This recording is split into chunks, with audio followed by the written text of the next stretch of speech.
allegiance to the flag of the United States of America and to the republic for which it stands, one nation, under God, indivisible, with liberty and justice for all. Thank you. Please be seated. May we have the roll call, please? Mayor McConnell. Here. Vice Mayor Verder-Aliga. Thank you to the back. Council members Ariola. Present. Dew. Here. Loretta Diaz. Present. I will note for the record that Council members Brown and Meisner are absent and the Vice Mayor just joined us. Okay, and we have a report out of closed session. Ms. Neb, please.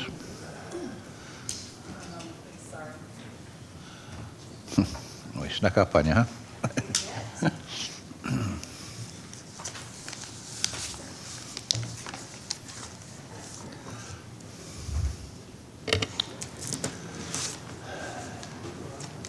My apologies. It's okay, I have it. I'm good. Yes, thank you, Mr. Mayor, members of the council. The City Council did meet in closed session at a special meeting immediately preceding this meeting with regard to the following items. Conference with labor negotiators pursuant to Government Code Section 54957.6. The negotiators are as listed in the agenda, and the employee organization is the Vallejo Police Officers Association. With regard to that item, the council did provide direction to its negotiators. With regard to item B, conference with real property negotiators pursuant to Government Code Section 54956.8, the property in question being 1668 Broadway, APN numbers as listed, and the agency negotiators as listed in the agenda. Under negotiation were price and terms of payment. The council did give direction to its negotiators with regard to that item. And with regard to item C, public employee performance evaluation pursuant to Government Code Section 54957, position city attorney, we did not conclude that item, and it will appear again on a future agenda. Okay, thank you very much. That takes us to 5 presentations and commendations. We have none, which now takes us to 6. First, community forum. Naveed, would you please play the community forum tape, please? And while you're doing that, I will read the following. I will now ask Naveed to start the 2-minute clock for anyone wishing to address the council on items not on this meeting's agenda, both in person and virtually. At the conclusion of the 2 minutes, anyone wishing to address the council must have either completed a speaker's card and placed it in the box located to the left at the end of the extended dais, or raised their hand virtually. Anyone submitting a card request to speak or raising their hand after the 2 minutes is up will be recognized at the last community forum towards the end of this meeting. The community forum is an opportunity for interested members of the public to address the council on items not on the meeting agenda. Any interested members of the public desiring to communicate with the City Council as part of the first community forum may do so at this time. The conduct of the community forum shall be limited to a maximum of 15 minutes, with each speaker limited to 3 minutes pursuant to the Vallejo Municipal Code Section 2.20.30. Members of the public who address the council as part of the community forum will not be allowed to address the council again during the last community forum held prior to the adjournment of this meeting. And we'll wait out our sign-up time period.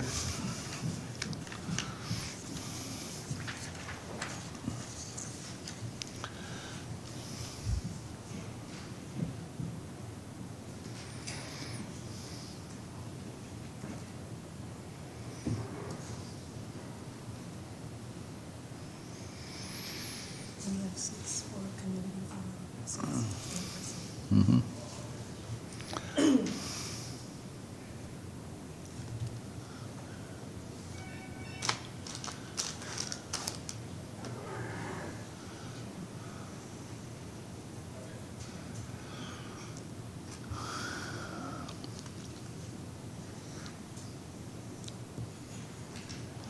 The time in which the community forum sign-up is now completed. We understand we have 6 community forum speakers in person. Naveed, do we have any online who have indicated a desire to speak as well? Yes, Mr. Mayor, we have 3 speakers. 6 speakers online? Okay, well, we're going to take the ones in first. We have 15 minutes, 3 minutes maximum. If you speak fast enough, we might be able to get through all 6 in-person speakers this evening.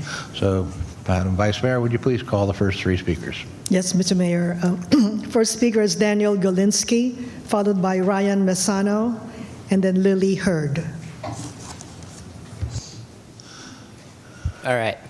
I'm a student at Cal Maritime, and the chief of police there, he keeps bragging about how he wants to buy Country Lane Drive, or how he's going to buy Country Lane Drive in South Vallejo from the city.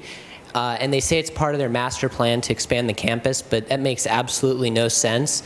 It's all private property around that, and he won't answer any questions I've asked. Are there any updates on it? When is it going to happen? He won't tell me. They don't answer my questions, and I just think it's a really bad idea. That's all. Thank you. Thank you very much. We'll move on to our second speaker, Ryan Masano.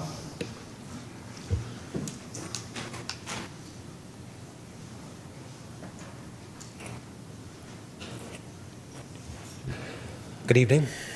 Once again, it was a rather uneventful meeting the last time, so it's good to be back and to see everybody here. I just want to be very clear, though, that the First Amendment is designed for speech that people hate to hear. There's no exception in the First Amendment for hate speech.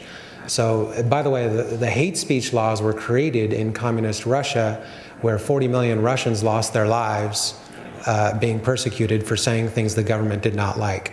So, and the government is able to stir up mobs, as we see happen here, to destroy opinions that the elites who control the government don't like.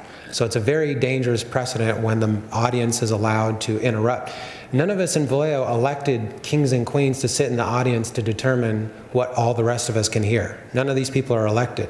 So the fact that they feel free to come up to City Hall to decide for the entire city what they can hear is pretty disturbing. Now, I have at least 100 earplugs, so if they don't want to hear what I have to say, I'll happily give them my earplugs and they don't have to listen. Because part of free speech is you do not need to personally listen to what I have to say. That's fine.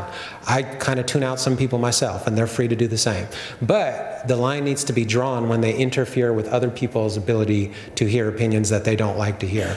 The whole point of free speech is that all kinds of opinions can be heard and considered, and we were all born with 2 ears and 1 mouth so that we could listen twice as much as we speak. And yet the performance of some at City Hall, you would think that they were born with 10 mouths and 1 ear because they listen not at all and they talk all the time, and it's ridiculous.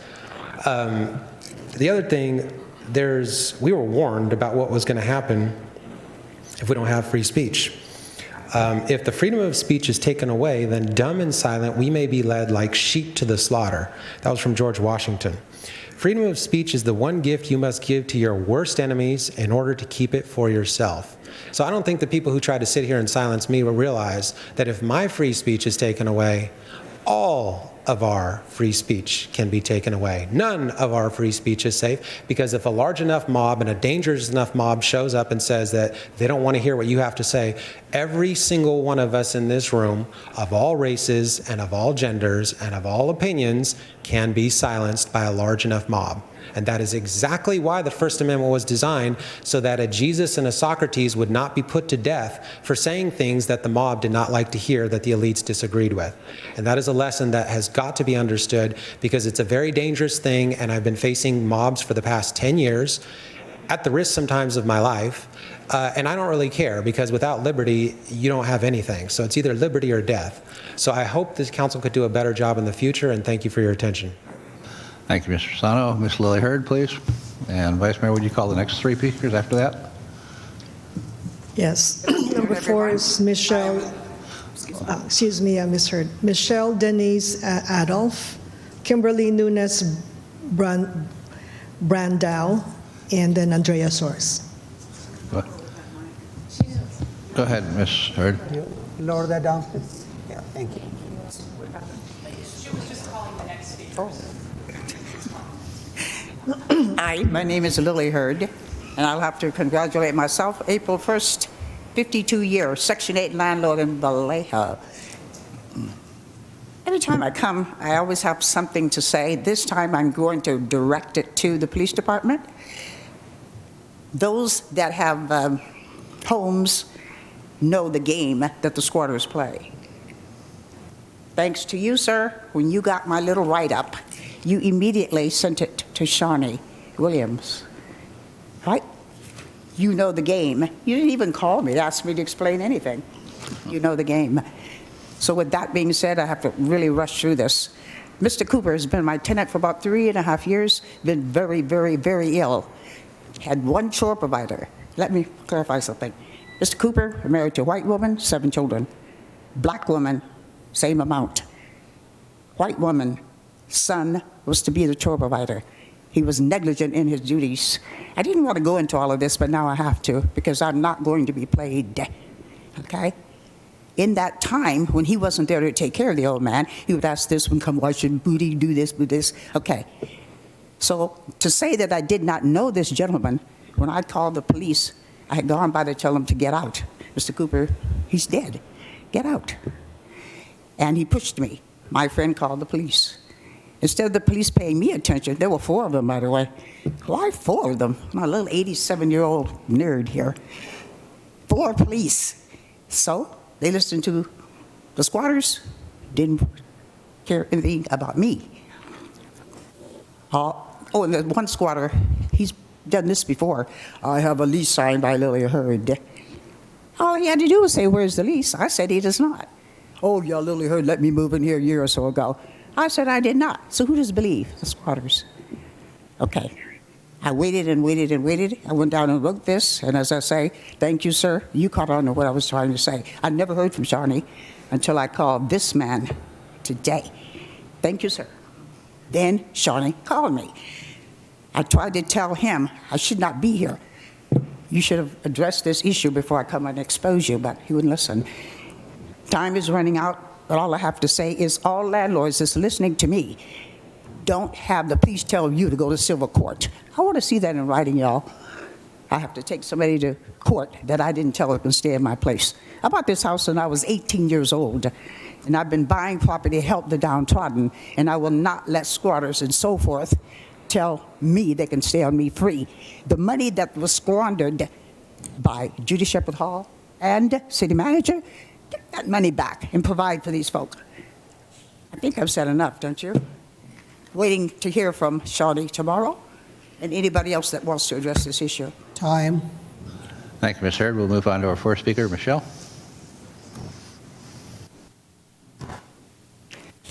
Good evening, Mayor, City Council. I have a couple of questions. We noticed today in the news that y'all are thinking of purchasing yet another property. That is on the agenda if you want to speak to it when we call it. Well, I'd like to finish just my thought. We have 400 Mare Island sitting there that you paid all $13,000 for. And now you're willing to you're thinking of putting in 30 to 35 million into the building, which makes little or no sense on a building that is going to be obsolete. The property is going to be obsolete. It's not big enough now. So I'm wondering why we're not selling it, using that money to put in for a new police station, which we all know we need. But to buy in properties, we've got the new house that we bought that's protecting the water department. Still haven't figured out how one house is going to do that, but y'all have a master plan, I'm sure. But it'd be nice if we were kind of let in on some of it. It is our money that you're spending. The general fund seems to be the black hole. Money goes in, and you guys take it out, buy buildings, and I'm sure that's what it's for, but I don't think it's been spent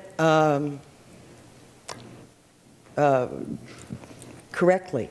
I mean, I think it's just being thrown out like we have money to spend, and we don't. And I can tell you, if you guys want to put another bond through, that's not going to happen either, because we won't vote for it. we'll vote against it again. So that's all I had to say. Thank you. Thank you. Our fifth speaker, Kimberley. Yeah, Kimberley, and then Andrea Sorce, and then we have a number 7 speaker, Robert Brekke. Good evening, Mayor and council members. Hope you guys are doing good tonight. Just kind of want to echo what Ms. Adolph said. You know, the Vallejo residents were kind of curious about why council is considering purchasing this estimated $1.5 million or $1 billion, I think it's $1 million property located at 1668 Broadway. You know, if it's going to be used as a navigation center, you know, that'd be awesome. But we just want to know, like, what is it going to be used for? But if it's going to be possibly bought for another purpose, the community needs to be made aware. We're just really incredibly curious about what's going on here. So before purchasing another building without knowing its supposed use or purpose, like you guys did 400 Mare Island Way, you bought it and you didn't know what you were going to do with it yet. I would just ask that you would bring the community in and just let us know what's going on. I appreciate you. Thank you. Thank you. Andrea, Sorce.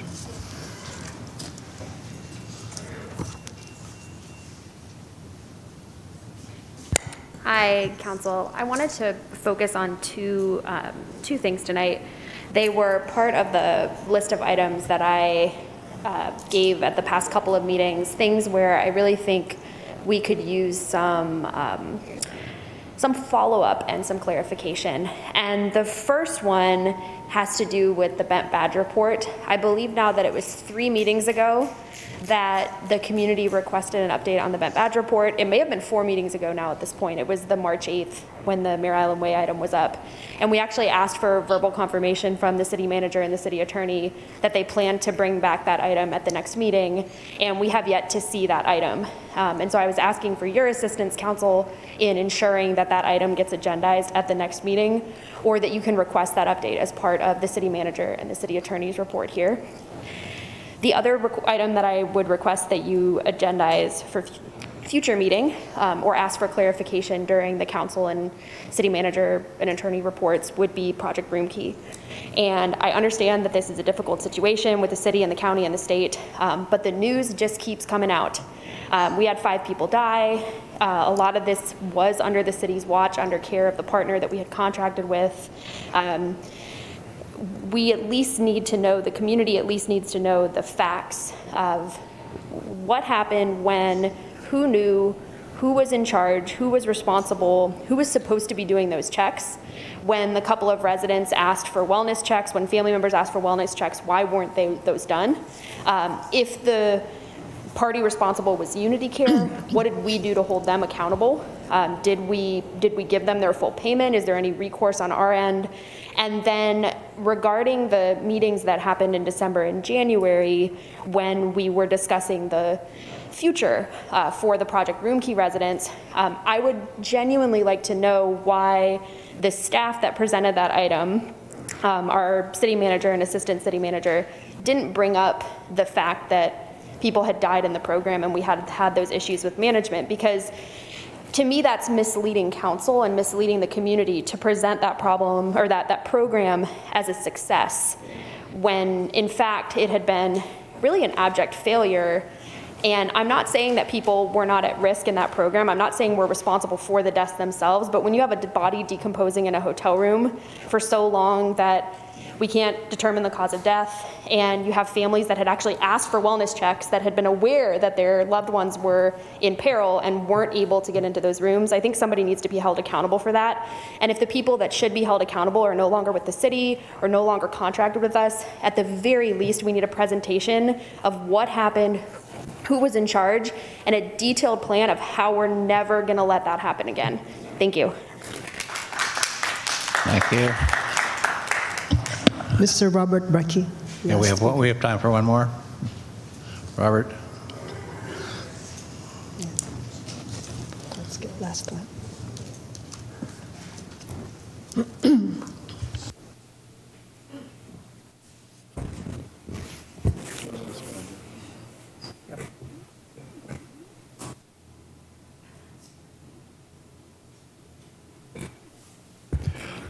Council,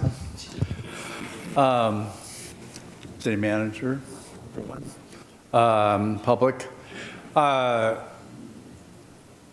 really disturbed by what's been happening with North Mare Island, and I just feel like the community was kind of left out of the equation once again. And in terms of, you would generally in a city reach out to your constituency in terms of making decisions and alerting people to what's happening. The only public presentation of that deal, if I would rather call it a deal for the developer, was that the city did not do any public engagement whatsoever. The only public engagement was put on by Southern Land, and Southern Land had the city's planning department make the presentation. And when the developer came to you that evening, the developer didn't even present their own case, they had the city present it. And the city represents us, not them. And if they are representing us, we made a mistake many years ago when we gave Lennar the property for $1. $1, we gave it to them. It's reportedly that they've earned, between the federal government and everything else, about $1 billion when all is said and done. And that could be debatable. Maybe it was a little bit less. But a lot of money. And you have made a so-called development disposition agreement with a developer that has nothing about development in it, doesn't have any requirements, they presented a case where they're paying so much less because they're going to do so much. Liquefaction over there as a factor is only about 2%, not as stated by them. There's other ways to do it. And then if we are going to be on the hook, we paid $3 million to take down buildings that we're supposed to get back in a lease agreement, not a buy agreement. And we are now going to be on the hook for another $1 million perhaps. So before it was zero, and now it's minus $1 million, perhaps. And we should be thinking about these things and doing things differently. Thanks, Mr. Brekke. That will conclude our first community forum, and we will have the second one at the end of the calendar. So with that, we'll move on to the consent calendar. And Naveed, would you play the 2-minute sign up for the consent calendar comments? And while you're doing that, are there any members of the council who wish to remove any consent item from this calendar this evening? Mr. Mayor, there is one speaker for consent calendar number 8H, and it's an in-person. Okay, so we'll... Danita Coleman. 8H, right? Okay, so 8H will become 8.1. H. Okay. Anybody else want to move any consent items? There appear to be none. So we'll wait out the public comment sign-up period on the consent calendar.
All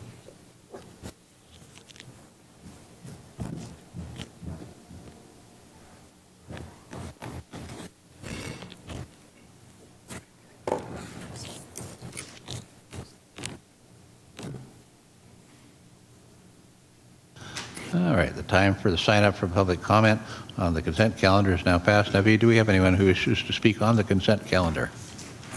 Mr. Mayor, I do see 3 virtual speakers. Three speakers? 3 speakers. Okay.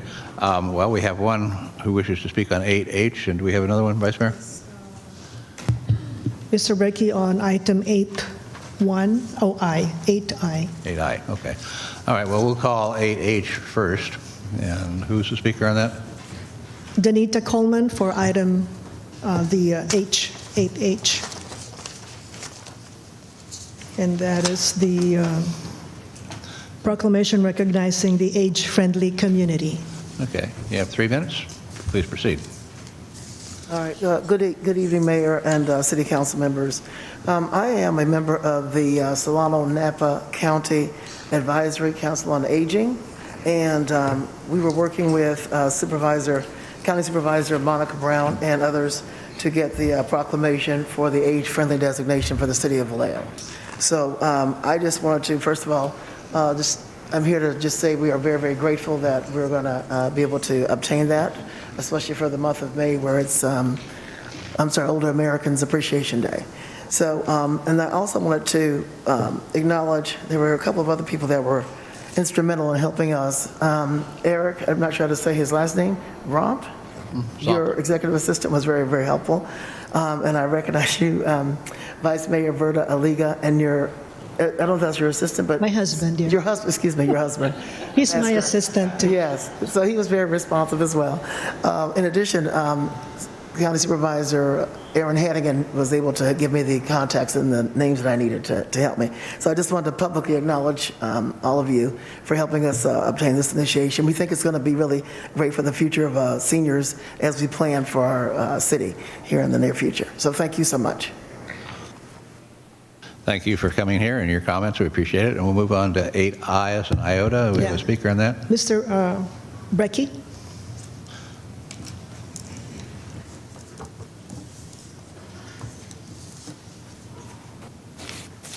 My apologies. I scribbled J, actually. Oh, J. Sorry. I thought okay. That's my error for sure. No problem. So when did everyone know that there was an issue with $1 million? Why wasn't this sort of more public knowledge when we had the presentation from the developer? I think that there's an understanding that this just didn't come up in the last short while. Does anyone have an answer? Yes, Chair will recognize our City Attorney, Ms. Deb, for comment on that issue. Certainly. So, and perhaps Gillian can add to this. It might be better for Gillian to respond, but the issue that is being spoke of, it has to do with contamination of property located on Mare Island that we had done a demolition project on prior to the DDA being approved. That issue was in the disposition and development agreement and discussed in some detail in that agreement that was before the City Council. But I'll let Gillian speak further to that item. Ms. Hayes, go ahead. So during the due diligence period, Sutherland Nimitz had discovered this issue.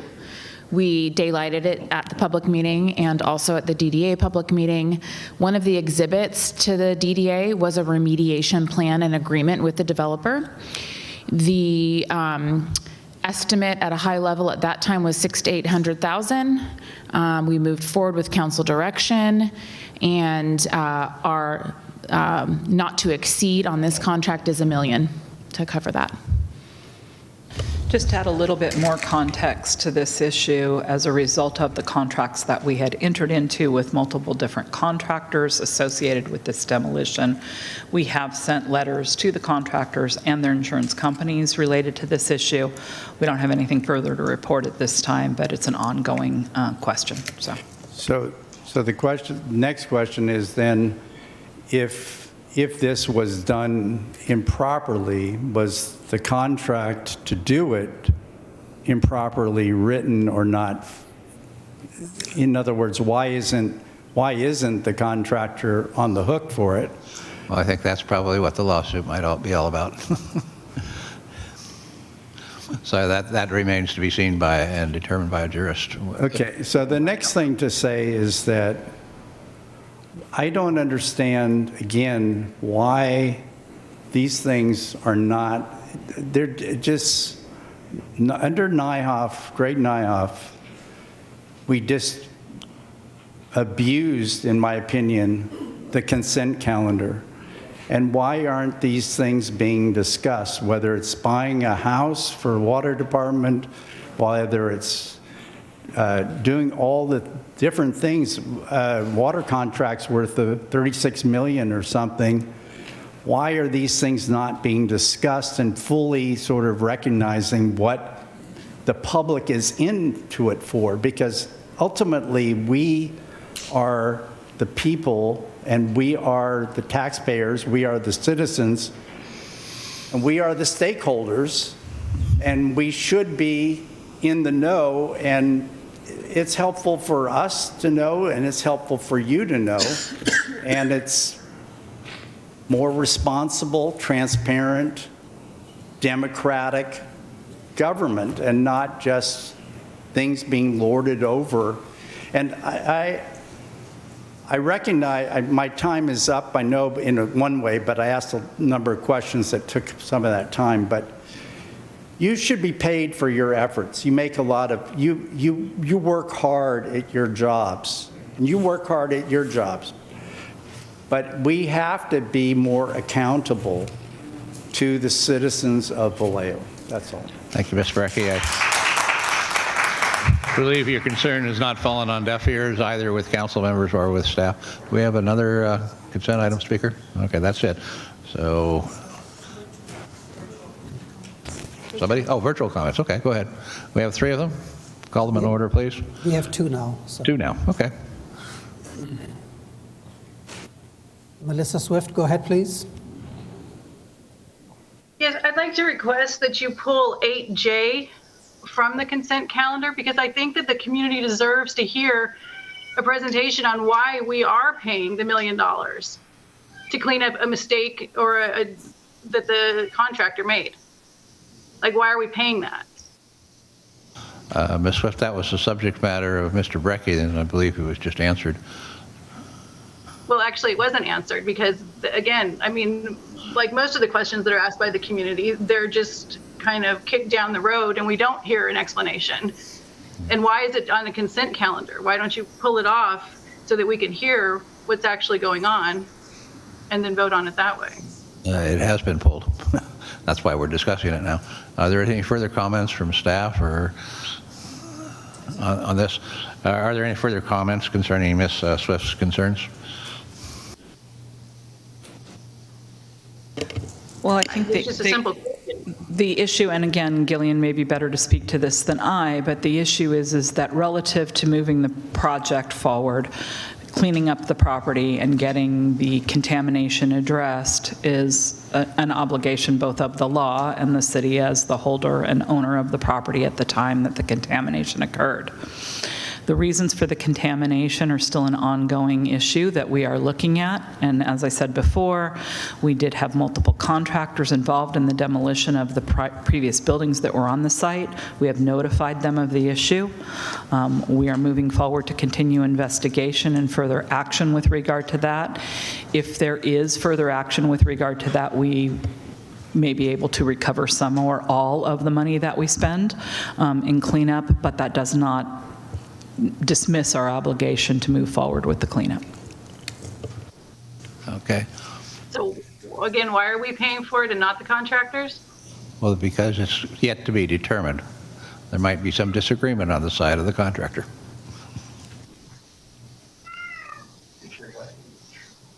Don't the contractors carry liability insurance for this It's my understanding. very thing? It's my understanding that they all carry liability insurance, that that's a requirement of entering into an agreement with the city of Vallejo.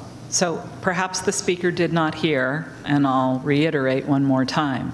We sent a letter regarding this issue to the contractors that were under contract to the city, as well as their insurance carriers, that we obtained insurance through our contracts associated with each of those contracts. We've noticed both the contractor and their insurance companies. But you're voting to go ahead and pay $1 million out of the general fund, correct? And you're saying that you sent a letter? That is correct, but we're going to try to get it back. That's the whole idea of a lawsuit.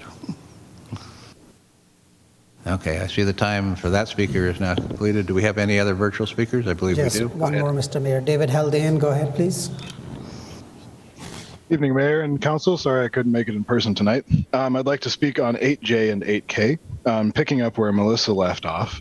Is there, to staff, is there a timeline or some sort of urgency that we need to get this cleaned up? I wasn't aware of any plans for construction approved or any permits being pulled on North Maryland. Ms. Malone, Ms. Hayes? That's Ms. Hayes' response. I'm sorry, can you repeat the question? Are there any permits currently pulled? Was that the question? Is there a reason for the urgency? Is there some timeline that you're trying to beat in terms of a construction plan, or have there been permits pulled that we need to satisfy the need for? I'm just not understanding the urgency here. So it's part of the terms of the purchase and sale agreement that was approved by the council and signed and executed by all parties involved. So prior to closing, we need to take... That's okay. I'll just reclaim my time. I understand. We have an obligation to it. Yes. Council, I would urge you to vote no for now until there can be evidence provided that there is an urgency to clean up this site, that we would be at risk of some liability on the sale. Until then, I don't see a need to approve this, especially given pending litigation. Item 8K on the business grant from the ARPA money, I think is a fantastic idea. I'd ask you to increase the funding by $250,000. The reason for this being that several businesses in our town, especially on our main streets, suffered vandalism and damage to their storefronts in a time of decreased police presence and foot traffic. They also had to make modifications to their front of house, making them less attractive to in-store diners and visitors. So what I would ask you to do is set aside an additional $250,000 that the businesses can apply to in the same method that would pay for any damages incurred in the 2020 to 2022 time range, as well as any upgrades to their front of house to return them to a functional need. Thank you very much, and sorry for interrupting you, Jillian. I didn't want to go too long. Okay, are there any further speakers? No, there are none, so we'll close public comments, and Vice Mayor will present the motion for approval of the consent calendar with individual motions on J, was it J and Yes, yeah. K, right? Yeah, so, Okay. yeah, I move approval of the consent calendar, and we're going to pull item 8H, 8J, 8K, and 8L to be voted on separately. And I also move approval of the agenda, of the consent and action calendar. Okay, so we're going to take the vote on the consent calendar minus those specific issues which will be voted on separately. Apologies, point of clarification. I don't think L was pulled. No, actually, Mr. Haldane was addressing L for the ARPA, so it's not K, I'm sorry. So 8H, J, and L. Mr. Haldane's issue item is letter L, not K. Oh, he stated it as K. Now I understand. Yeah, he stated it as K. Okay. It's actually L.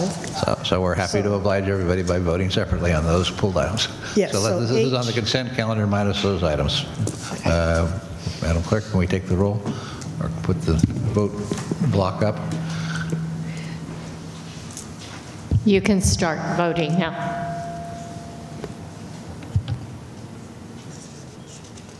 It's for all of them but H, J, and L.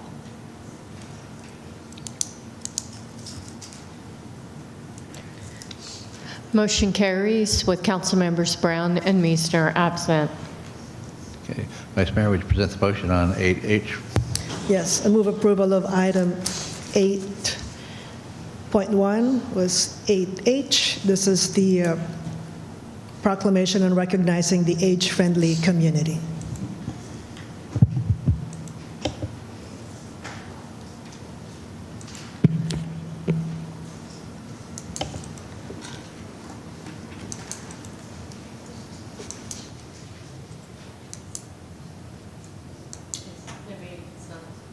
They showed up.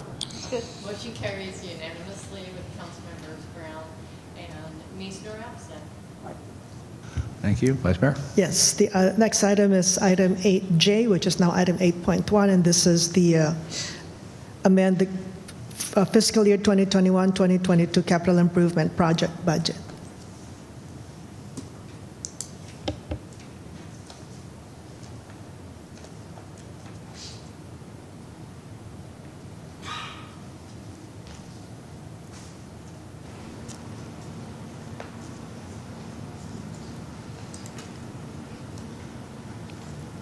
Displaying. Just not displaying. Oh, there you go. No?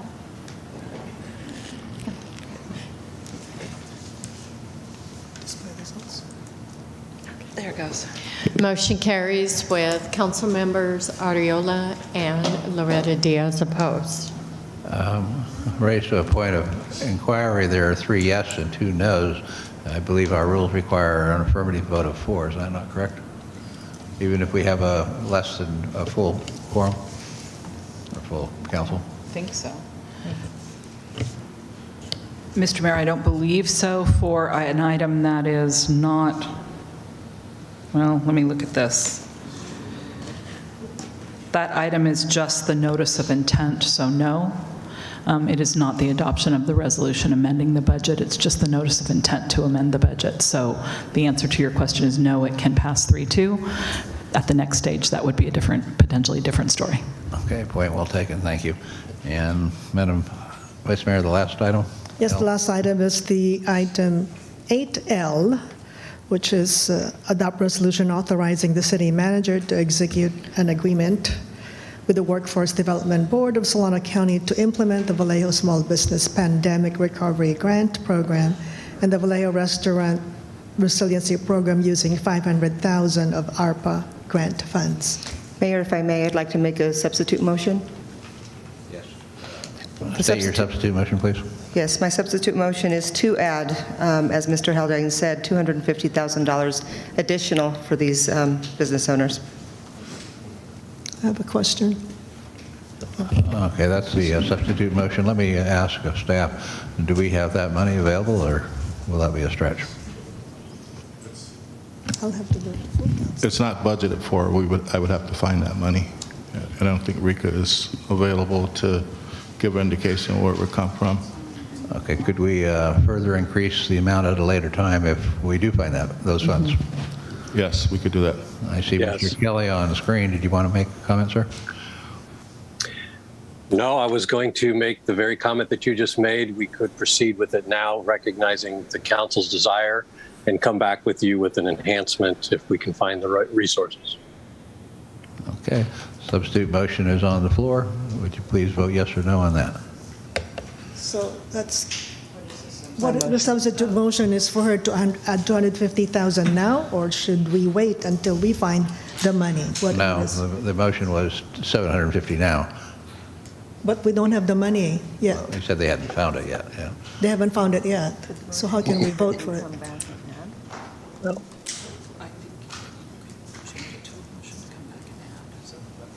Okay, I will change my motion to come back and add the $250,000 after we speak to RICA and determine that those funds are available. Everybody understand the motion? Okay, please vote.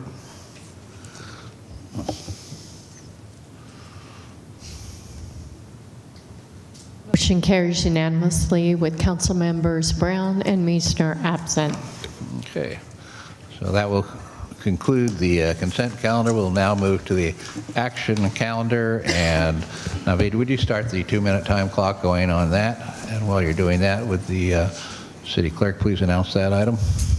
This item is introduction and first reading of an ordinance amending Chapter 7.6 of the Vallejo Municipal Code related to the prohibition of smoking. Okay, and I will recuse myself on a conflict of interest in that I'm involved with a business that would be directly impacted by this particular item. Vice Chair will carry the meeting. Thank you, Mr. Mayor. Okay, thank you. Excuse me. David, can you please start the 2-minute clock? And anyone wishing to address the council on this item, both in person or virtually, must either complete a speaker's card and place it in the speaker's box located to the left of the extended dais, or raise their hand virtually by the end of the 2-minute clock. Anyone submitting a card or request or raising their hand virtually after the end of the 2-minute clock will not be recognized. So we'll wait for the 2-minute clock. And I have 7 speakers for this item. Madam Vice Mayor, did you want a brief staff report or no? We will do a staff report, Okay. yes. Thank you for reminding me. Not a problem, no problem. So this item is before you based on a council request. As you are aware, in 2021, we did receive several citizen groups who came forward and requested this action item be taken up by the City Council. With the press of other business, it's now been time that we've had the opportunity to bring this item forward for the City Council to consider. This item is essentially a ordinance that will address smoking in all of its forms in any multifamily or multi-tenant space, whether it be residential or commercial. The item ensures that is an amendment to our current smoking ordinance in its totality. It ensures a smoke-free workplace for all employees within the city. It establishes a reasonable distance from public places where smoking is prohibited, where smoking must not occur.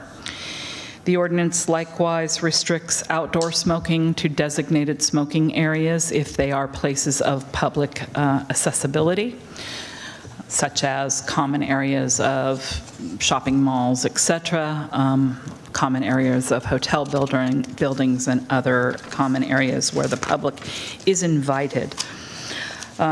Most people are most interested in the multi-unit restrictions. Essentially, the ordinance as proposed and before you this evening restricts smoking in all multi-unit housing. A multi-unit housing is essentially defined separately in this particular ordinance to include any residential space that shares a common wall. So 2 units or more of any configuration is covered by this ordinance where smoke of any type can seep through the walls. In addition to what people commonly think of as smoking, the ordinance prohibits all forms of smoking, regardless of the product being tobacco or cannabis, as well as vaping in any of those cases. The ordinance does provide for smoking areas to be designated where the ordinance would not apply, provided they meet certain separation requirements from doors and windows, etc. That exemption, if you will, applies both to residential and commercial smoking designated areas. With that, if the council has any questions, we'll be happy to answer them.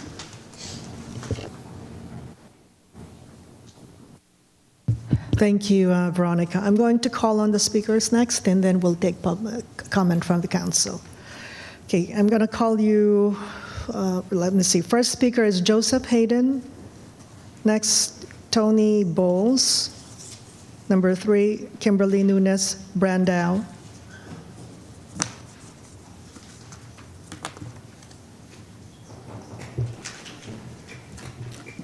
Good evening, City Council.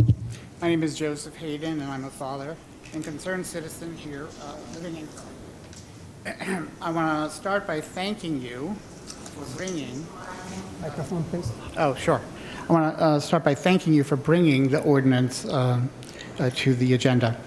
I grew up in multi-unit housing for years, and I had a number of incidents where my family had to evacuate the buildings we lived in because of the fires caused by smoking in adjoining units. It was usually in the middle of the night in places where winters are not kind on the East Coast.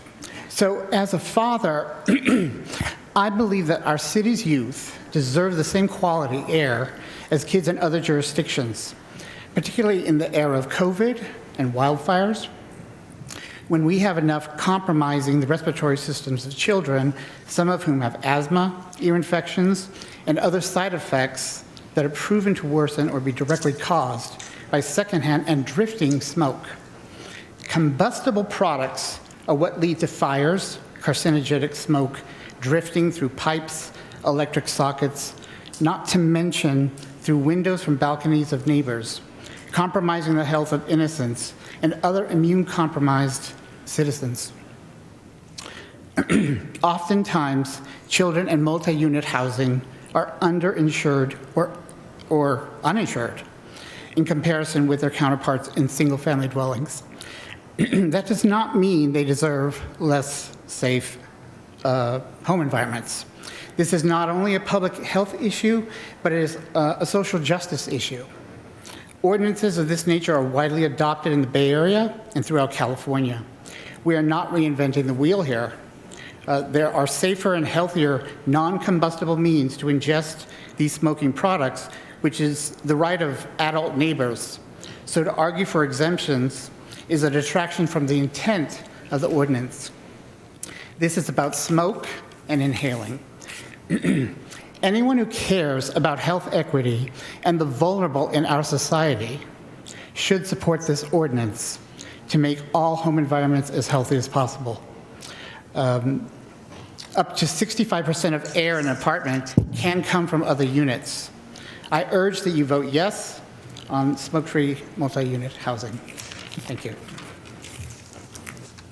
Next is Tony Bowles, and then Kimberley Nunez Brandau, followed by Mishel Deniz-Adolph. Good evening, Council.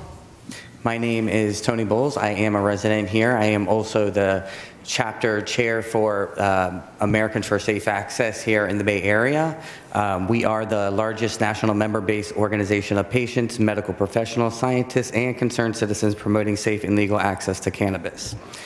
Our organization understands that it was never the intention of the city of Vallejo to frustrate state law by eliminating safe access to medical cannabis by those who are ill. But if you ban cannabis use in the home, patients will lose the ability to consume their medicine safely. Per state law, cannabis cannot be consumed anywhere in public. The decision to exempt cannabis from clean air ordinances has already been done in San Jose, San Francisco, and West Hollywood, and we have not seen any consequences. Maintaining patient rights to be able to smoke medical cannabis at home is critical for patients because no public consumption facilities yet exist within this city. My counterpart, Sarah Armstrong, emailed you all our organization's full position on this matter. I hope that the information provided has been helpful in illuminating this issue. Thank you for your time.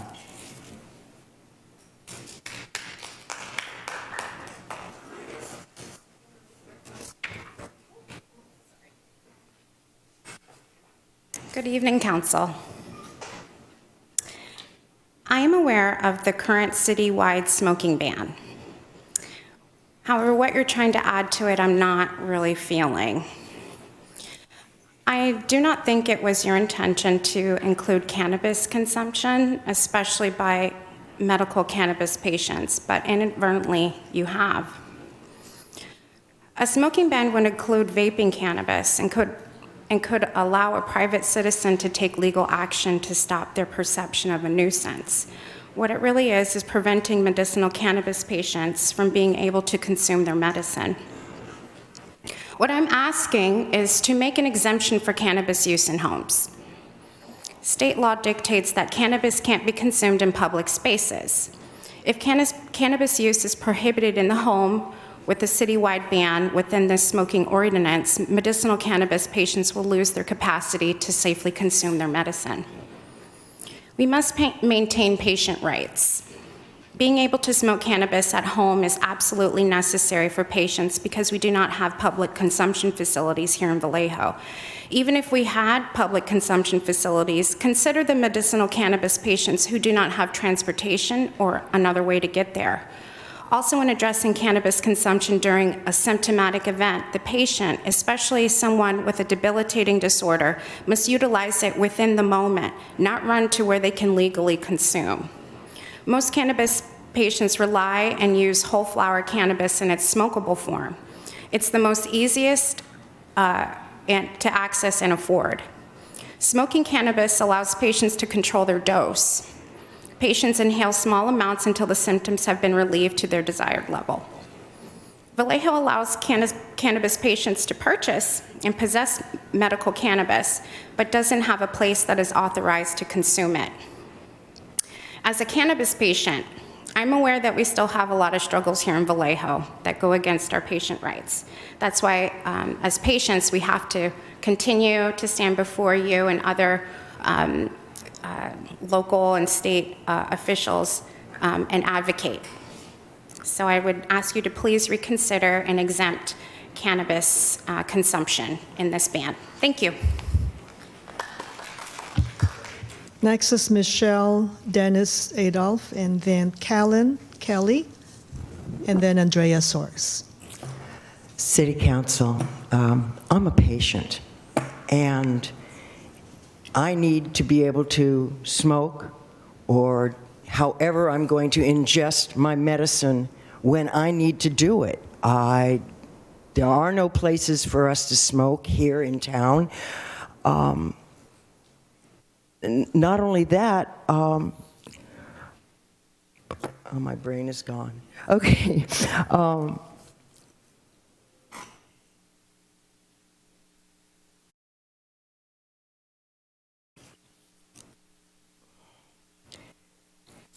We need to be able to control our own dosages. Most real estate companies now put it in their leases and their rental agreements that there's no smoking on the property or there's no smoking inside the building. It's already done, so this is kind of like redundant. I understand with cigarettes, but for cannabis, it's a kind of a done deal in most places. I was told today that somebody was allowed to smoke in their car. Well, that's totally illegal. According to Tony, you cannot smoke in your car whether you're parked or driving. I don't drive, and I definitely would not drive after I'm medicated. It's just something I don't do. I just wish that you would reconsider. Please eliminate cannabis from your ruling. Thank you.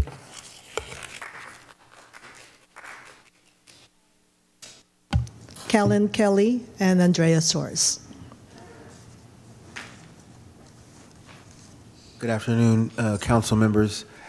I just want to quickly say that I think my first encounter ever with cannabis was through a brownie, and it wasn't through a way that I was inhaling it. So I just want to point out that there are alternative forms of cannabis usage that don't have to impose on other members of multi-unit housing. Just to be clear about that. What I want to talk about is the protection of tenants, because a lot of the rebuttal that you may hear is about tenants' rights and about evictions. And so that's what I want to touch on. In collaboration with various community organizations, I direct a group called YTAP, Youth Tobacco Control Advocacy Project. For the last 2 years, we've been working on this ordinance in order to bring it before you with other community organizations, with Dr. Rhonda Renfro's group, and also with LGBTQ minus tobacco. What I want to talk about is the fact that other cities have successfully implemented smoke-free multi-unit housing policies that don't necessarily have eviction or displacement clauses. Some of those cities are Santa Monica, Berkeley, and even West Hollywood. The reason that I would say that, the smoke-free multi-unit housing ordinance can be weaponized as a tool against tenants is because after the third or fourth incident where a tenant is accused of smoking within the unit, then some sort of punitive measure can be taken, right? And after you can only give so many warnings. So the third or fourth infraction, I think as the policy reads now, one of the infractions is either a non-lease renewal or an eviction or displacement of some sort. What I would ask you to consider is that, according to recent reports, Vallejo is one of those cities that has reached its pre-COVID eviction rates. And so all of the leniencies and all of the considerations during COVID, some of them have actually been depleted now, and tenants are definitely more at risk of eviction and displacement. It's not the intent of this ordinance to compound that or exacerbate the rates that are already out of control. So in your consideration of implementing a smoke-free multi-unit housing ordinance, I would ask that you please consider that it was never intended to be a tool for displacement, and it shouldn't be used as such. It should be used to protect the tenants as it was intended, and I beg you to consider that. Thank you.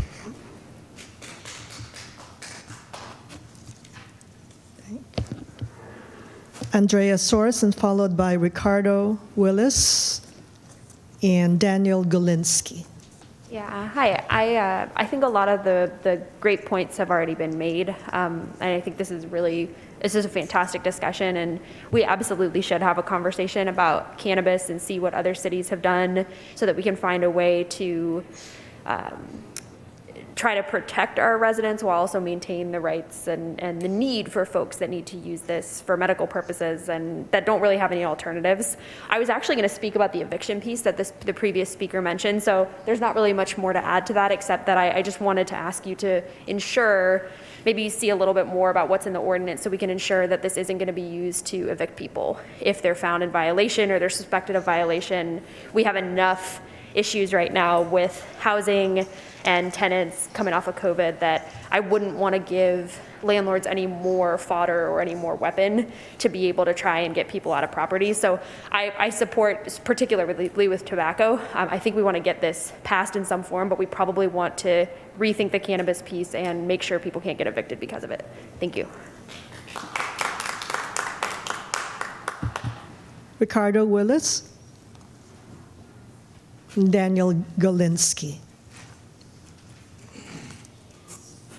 How you doing? I'm Ricardo Willis. I'm a resident of Vallejo. I've been living up here for about 6 years. I'm also the CEO of a cannabis ancillary company called Vape XL and Honu Labs. We make vaporizer devices in California for the last 11 years. And so one of the things, I am a tobacco user, and I can agree with there does need to be some restrictions that are put in place. But to eliminate vaping, to add vaping to this is actually handcuffing people who actually, some people enjoy tobacco, and it's always been something that I've enjoyed. It may not be always healthy for me, but I do take into consideration other people. But I would say to, look at cannabis, look at vaporization as an alternative that is a safer alternative to tobacco smoking. On the cannabis side, the one thing that I would say is that if you limit we do not have any consumption facilities in Vallejo, which is a shame because consumption facilities allow people to be able to use cannabis in a space that works for everyone and does not cause a public nuisance. But as a vaporizer manufacturer, the one thing that I use cannabis and I use it in my home and I use vaporizers. And the thing that it does for me is that it allows me to vaporize and not be a nuisance to people that are in the other units. So if you take away vaporization and add that, keep it in the language, it does cause a nuisance. And it is going to become an issue where you have people who are outside smoking, and then that will up police encounters at the same time.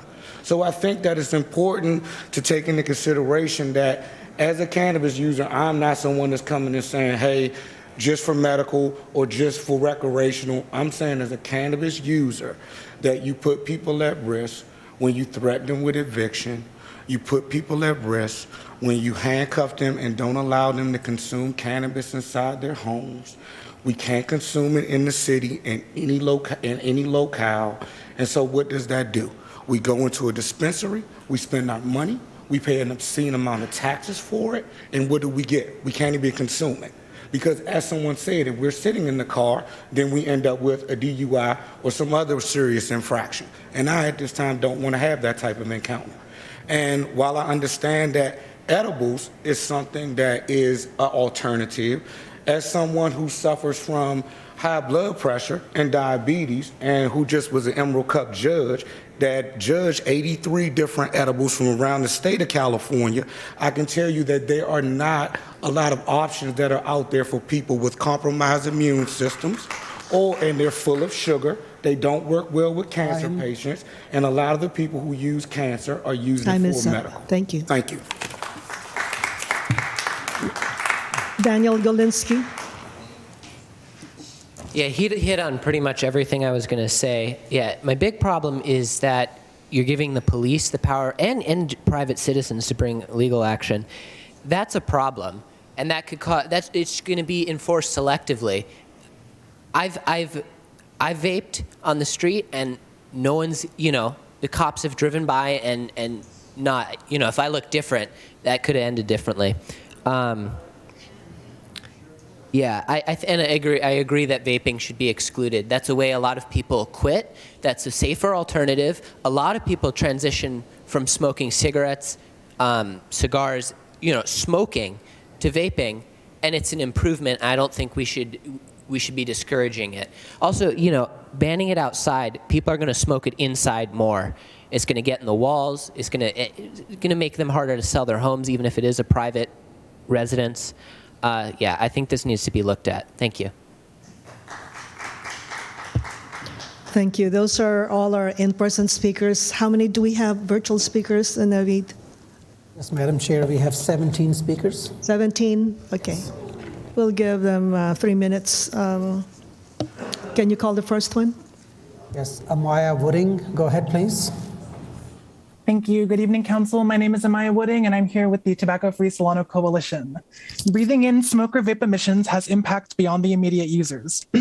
As examples, secondhand smoke exposure has negative health consequences even before birth, as babies exposed to it in utero are more likely to have low birth weight. Childhood exposure to secondhand smoke increases risk of ADHD, and adults exposed to secondhand smoke can develop lung cancer and heart disease just like smokers.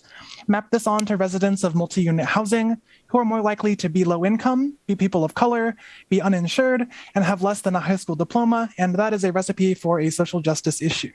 Smokers and vapors of any substance, nicotine or cannabis, should not force kids, pets, or their neighbors to smoke with them, but that's what happens when secondhand smoke is allowed to drift between units of multi-unit housing.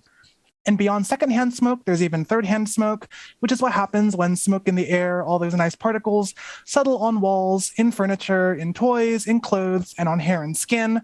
It can leach from the walls into the air for years after a smoker quits, dies, or moves out. And toddlers or your dog or your cat crawling around on the carpet are especially at risk for that kind of exposure.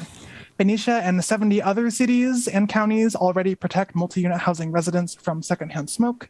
So as was previously said, this is not new. Thank you. Good night. David Haldane, go ahead. Thank you, Council. I think that a lot of speakers have raised the issues of this bill, although definitely needed. I do think that banning tobacco use in multifamily units is almost required for a healthy community. the point is that it looks like this bill specifically may have additional impacts on the poor among us. You could say in some senses we're basically banning bong hits for poor people with this one. As such, I would ask for you to add an exemption for medical marijuana in order to allow fairness, and also use this as an opportunity to consider proactive actions, such as permitting cannabis lounges or including cessation programs or fix-it periods in this legislation so that we're not jumping straight to eviction, fines, kicking people out of their homes. Because as the bill says, this issue impacts the most disadvantaged among us. Speaking of who this bill impacts, there's a little funny section in section 1, item G. For some reason, the bill sees the need to call out those who identify as bisexual as compared to other sexualities. I do not see why this is relevant to this bill, and I think it should be removed immediately. The other thing I would say on this one is that I would like to see a clause for the defendant to sue for costs if the litigant is determined to be vexatious. I would hate to see this legislation being used as a weapon to achieve other goals than stated in the bill. Thank you, and I strongly ask you to consider the impact of this among the most disadvantaged of us and the practicalities therein. Wendy Lumez, go ahead. Good evening, Mayor and council members. My name is Wendy Lumez. I'm a resident of Vallejo and currently serve on the Club Stride board. As you know, Club Stride youth were before you a few months ago talking about this ordinance, and I want to strongly support what they had to say at the time. As you know, our neighbors in Benicia have already passed a similar ordinance, and that there are several apartment complexes in Fairfield, Sassoon City, and Vacaville that have voluntarily gone smoke-free for years. But nowhere that I've been able to find in Vallejo is that accessible to our residents. That also makes it, as other speakers have said, an equity issue because many people who live in multi-unit housing are low income and or people of color. Secondhand smoke is also hardest on our most vulnerable residents, as people have mentioned before, young children, seniors, and people with asthma. I strongly encourage you to support this ordinance and to improve the health and equity of Vallejo. Thank you. Tracy Nashand, go ahead. Thank you, Mayor McConnell and Vice Mayor Verder-Lega, council members, and members of the community. My name is Tracy Nashand, and I am the Tobacco Prevention and Education Program Project Director for Solano Public Health. As you study the issue before you, Solano Public Health would like to provide you with some highlights of the health effects of secondhand smoke and vaping. The American Lung Association in California has determined 4 policy areas that local jurisdictions can address that would provide the greatest public health benefit: smoke-free housing, smoke-free outdoor air, reducing the sale of tobacco products, and addressing vaping. Most people think that what emits from an electronic smoking device is water vapor, since it is technically not smoke. While it is not smoke or vapor, it is a chemical aerosol containing substances and toxins that include nickel, heavy metals such as tin and lead, and other cancer-causing chemicals. This aerosol contains ultrafine particles that lodge deeply in the lungs.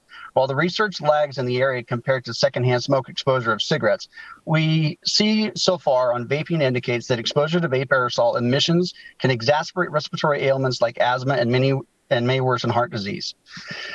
The U.S. Surgeon General has concluded that there is no safe level of exposure to secondhand smoke or cannabis smoke, and has also identified that people with heart conditions, asthma, and other respiratory conditions are groups that should avoid exposure to secondhand smoke.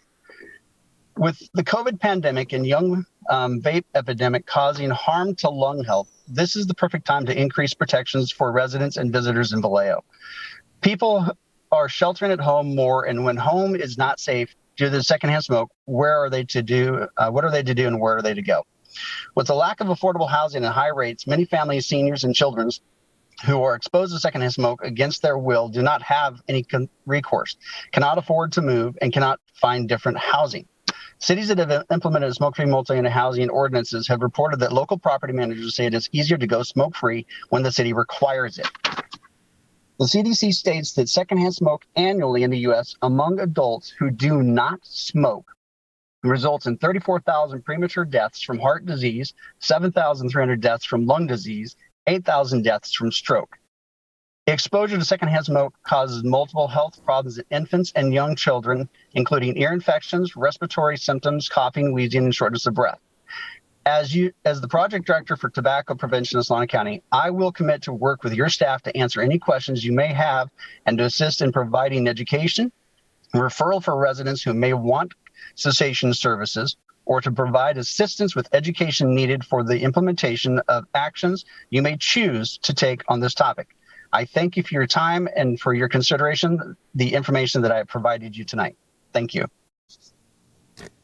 Alex, CA, go ahead. Good evening, Vallejo City Council. This is Alex Winston. I'm a district representative for Supervisor Monica Brown and also a Vallejo resident. Supervisor Brown sent 2 letters of support for this ordinance, and I want to thank you for your leadership on it. I also sent an email to all the council members and to Ms. Abramson, the clerk, earlier today, and I just kind of wanted to touch on a few points that were in that email with some of my personal experience in the realm of smoke-free multi-unit housing. I used to work for American Lung Association in California. Smoke-free multi-unit housing was one of the key projects that I worked on there. I want to just on a positive note say that a lot of the educational presentations that I did for residents in multi-unit housing when one of these ordinances were passed were really well received by smokers themselves. I think that most smokers do not realize how much they're impacting their neighbors, and when they learn about it, they're very willing to take a step outside. They're also very willing to take up cessation resources because a lot of them really don't want to be smoking. There's also been a survey in the Bay Area that says probably about, I think it's 96% of smokers actually don't even smoke in their own units. I think there's a way that we can get this done, and we can do it through community education in a kind way and with cessation assistance and not stigmatizing smokers. For the sake of public health and health equity, I hope that you will pass this ordinance. And I'll just conclude by saying that my 15-year-old daughter suffers from severe asthma. There's no way that I could live in a multi-unit housing complex at this time due to her condition. She goes to Vallejo High, where she can't even use the restroom there because the amount of vaping and smoking of cannabis that's happening in the bathrooms at the school.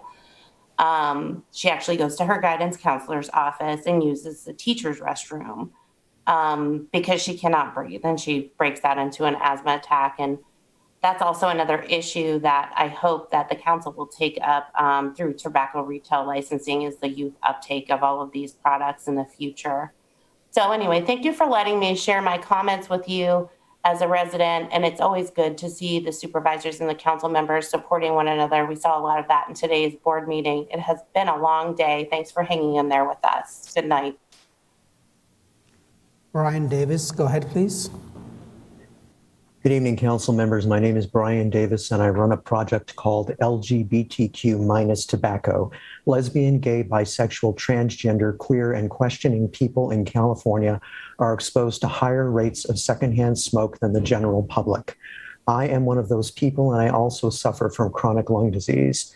A number of years ago, a cigarette chain smoking tenant moved into the apartment below me. He refused to go outside to smoke and caused my life to be a living hell for a year until he thankfully moved away. After he moved, our landlord voluntarily made the building smoke-free, and I thought my problems were over. But a year before COVID, a cannabis smoker moved into the apartment that shares my bedroom wall. The bedroom reeked and breathing was often difficult. I asked her to smoke outside. She said she would be arrested if she did, that she had a medical cannabis card and needed it for her health. I looked for a way that both my neighbor and I could protect our health, and I found out about cannabis inhalers. These devices look just like asthma inhalers, and they deliver a precise dose of THC, CBD, or both for those who need it. The medicine is delivered directly to the lungs and takes effect quickly. Cannabis inhalers don't put out smoke or the chemical aerosol from a vape device, so their use not only protects the health of neighbors, but are also healthier for the user. They are really the perfect solution for people who need effective, fast-acting cannabis medicine and who care about the health of their neighbors. They also work for people who just want to get high. Unfortunately, this suggestion was not accepted by my neighbor, and in the absence of a city law addressing the problem, there was nothing that my landlord could do. Thankfully, she moved out during the COVID lockdown, a time when I rarely left the house due to my condition. Cannabis inhalers could be the perfect win-win way to protect the health of everyone in the building. Also, an earlier speaker said that San Francisco and San Jose have adopted smoke-free multi-unit housing policies, including a cannabis exemption. This is not correct. Those cities have not passed these policies with or without a cannabis exemption. Thank you. Sean Colley-Rye, go ahead, please. Good evening, Mayor and Council. Sean Kelley-Rye, Silicon Valley Cannabis Alliance. What the gentleman prior to me just said is factually correct. San Francisco, after a lot of research, did not pass either a smoking ban or a cannabis ban, and that was mostly because of housing advocates that really feared that landlords would use this in San Francisco to evict people from rent-controlled housing. In San Jose, cannabis was separated as it was in San Francisco, but it also failed because the tobacco advocates dropped the bill in its entirety. They only wanted both. They didn't want just tobacco. They wanted tobacco and cannabis to be included. And when the council severed the bill and excluded cannabis, they dropped it. Both actually are problematic. In San Jose, the Law Foundation pointed out that folks that use tobacco are addicted to tobacco, cannot quit overnight, and you're going to end up having them evicted. They also found that those folks that are in multifamily homes tend to be of lower income for the most part and can't afford single-family homes. And so what you're really instituting is economic discrimination against people who are in multifamily units versus single-family homes. On top of that, the Law Foundation also felt that some of those folks just couldn't afford those fines. Those fines would rack up with penalties, and then they would be in that terrible situation of an ongoing debt that they really just couldn't get out of in that situation. So there was a multitude of problems in San Jose. The idea itself is good. Banning tobacco, I'm for. The problem is the implementation. The problem is the fines. A lot of people talked about social justice. William Armeline, director of the Human Rights Institute from San Jose State, asked the simple question of staff, and that is, will you be gathering data on the people of color or who actually is being fined and who is being evicted? Or is the city going to disproportionately affect people of color and start a whole new war on drugs? Nobody on staff could effectively answer that. Nobody is against banning tobacco in multifamily housing, but you have to address these questions. I'm sure when the folks that passed ADA compliance statewide thought it was a great idea, and ADA compliance is an idea. At times I have difficulty walking, and I do need those ramps to get into places. But look at what the law of unintended consequences has done with these ridiculous drive-by ADA lawsuits that are happening statewide and are making small businesses suffer. So I just ask you, take more time, think about this, separate cannabis. There's no need to rush into this and cause a lot of pain for people of color and low means. Thank you. Rhonda Chadwick, go ahead, please. Hi, can you hear me? Yes, we can hear you. Hi, good evening. My name is Rhonda Chadwick. I'm the owner and founder of Homegrown Holistic Collective at 3201 Sonoma Boulevard in the old Arby's building, otherwise known as Hemp Hub Station. I'm going to go ahead and speak for myself as a disabled, autoimmune disease, disabled vet as well. I'm going to say that I helped fight the originating battle to be able to come out of the darkness and be able to use marijuana as a medical medicine for myself. It would be totally unfair And I'm begging all the people on the city council to please hear my plea. Please remove cannabis from this ordinance. Please do not make us into criminals again. We're good people. We fought hard. We pay massive amount of taxes. We should be heard. It is not fair for a few corporately funded citizen groups to come forward and try to take this miracle drug for many of us away from us again, to punish people for trying to use their medicine in a space that they're safe in, such as myself. I don't go out in public very much at all. Most of the people I work with don't either. We need our homes to be able to have our medicine. Nobody has the right to take that right away from us and turn us into criminals again, or have citizens litigate, weaponized litigation against us. What is a crime is RICO, thefts, embezzlements, assaults, rapes, bank robberies, white-collar frauds, murderers. Those are the people that should be punished. Please don't punish cannabis. I agree that smoking cigarettes should not take place where other people smell them, but they should have a set-aside place where they can go, because it too is legal.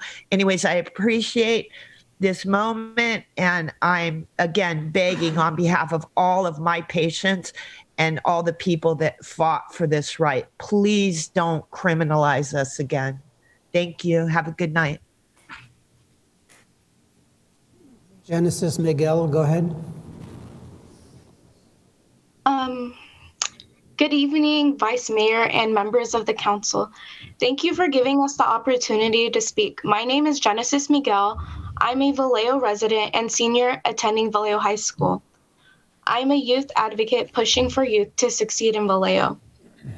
I'm here to talk on behalf of the smoke-free multi-unit housing ordinance. For the past 2 years, I've been working and gathering data about secondhand smoke. As a community, we are aware that smoking has long-term detrimental effects to our health. When something is being burned, for example, tobacco, cannabis, or any other substance of the sort, there's a chemical reaction that transforms into carbon dioxide. Carbon dioxide is not meant to be inhaled. Carbon dioxide hurts our bodies. It can be from the ventilators or even power outlets. We are all very much vulnerable to secondhand smoke. For many people that need to consume cannabis for medical reasons, there's many alternatives as edibles. There are many ways to consume cannabis in a way that won't affect your neighbors or family. I myself have asthma due to growing up with secondhand smoke, living with it, not of my own free will. I was involuntarily inhaling these harsh chemicals. I want to encourage you to pass the smoke-free multi-unit housing ordinance because the youth like myself deserve the right to clean air. Thank you. Teresa, go ahead, please. Hi, good evening. Can you hear me? Yes, we can hear you. Okay, thank you. So I'm Dr. Teresa Munoz. I'm an obstetrician gynecologist who takes care of many Vallejo patients. I'm here to just point out some facts listed on the CDC website. Secondhand smoke contains more than 7,000 chemicals, of which hundreds are toxic and about 70 of them can cause cancer. There's no risk-free level for secondhand smoke exposure. Even brief exposure can be harmful to health. So some of the health effects on adults from secondhand smoke include heart disease. For adults who do not smoke, breathing secondhand smoke has immediate harmful effects on the heart and blood vessels. Secondhand smoke causes nearly 34,000 premature deaths from heart disease each year in the United States. People who do not smoke but are exposed to secondhand smoke at home or at work experience 25 to 30% increase in the risk of developing heart disease. Secondhand smoke exposure causes more than 7,300 deaths from lung cancer among people who do not smoke. Each year, more than 8,000 deaths from stroke can be attributed to secondhand smoke. In children and infants, smoking during pregnancy results in more than 1,000 infant deaths annually. Adults exposed to secondhand smoke during pregnancy are more likely to have newborns with lower birth weight and increase the risk of health complications. Infants exposed to secondhand smoke after birth have significantly higher risk of sudden infant death syndrome. Chemicals in secondhand smoke appear to affect the brain in ways that interfere with the regulation of an infant's breathing. Infants who die from SIDS have a higher concentration of nicotine in their lungs and higher levels of nicotine than infants who die from other causes. Exposure to secondhand smoke causes multiple health problems in infants and young children, including ear infection, respiratory symptoms, and acute lower respiratory infections, such as bronchitis and pneumonia. Children with asthma who encounter secondhand smoke have more severe and more frequent asthma attacks. We also know that in many homes, the indoor air quality is significantly worse than the outdoor air quality. Over the past years, we have had more days of unhealthy air quality due to severe fires, causing people to have to stay indoors during those days, causing our children not to be able to. Kristen Van Leeuwen, go ahead. Good evening, Vice Mayor and members of the City Council. My name is Kristen Van Leeuwen, and I'm a 19-year-old Vallejo resident. I lived in a multi-unit housing for almost a decade, and my experience was full of secondhand smoke, and it was a worry my family and I didn't want to deal with. I come to this meeting as a youth cohort part of YTAP, and I just wanted to reiterate that the purpose of the ordinance is to consider everyone's healthy, safe air and produce a healthy community.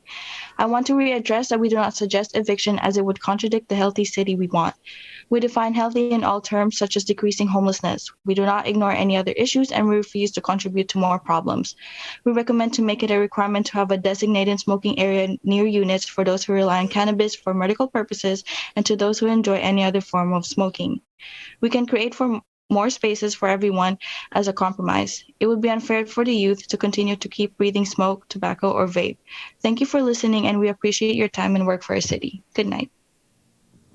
Tino Ratliff, go ahead, please. Hello, Vice Mayor and Council. Thank you for bringing this ordinance for us to discuss today.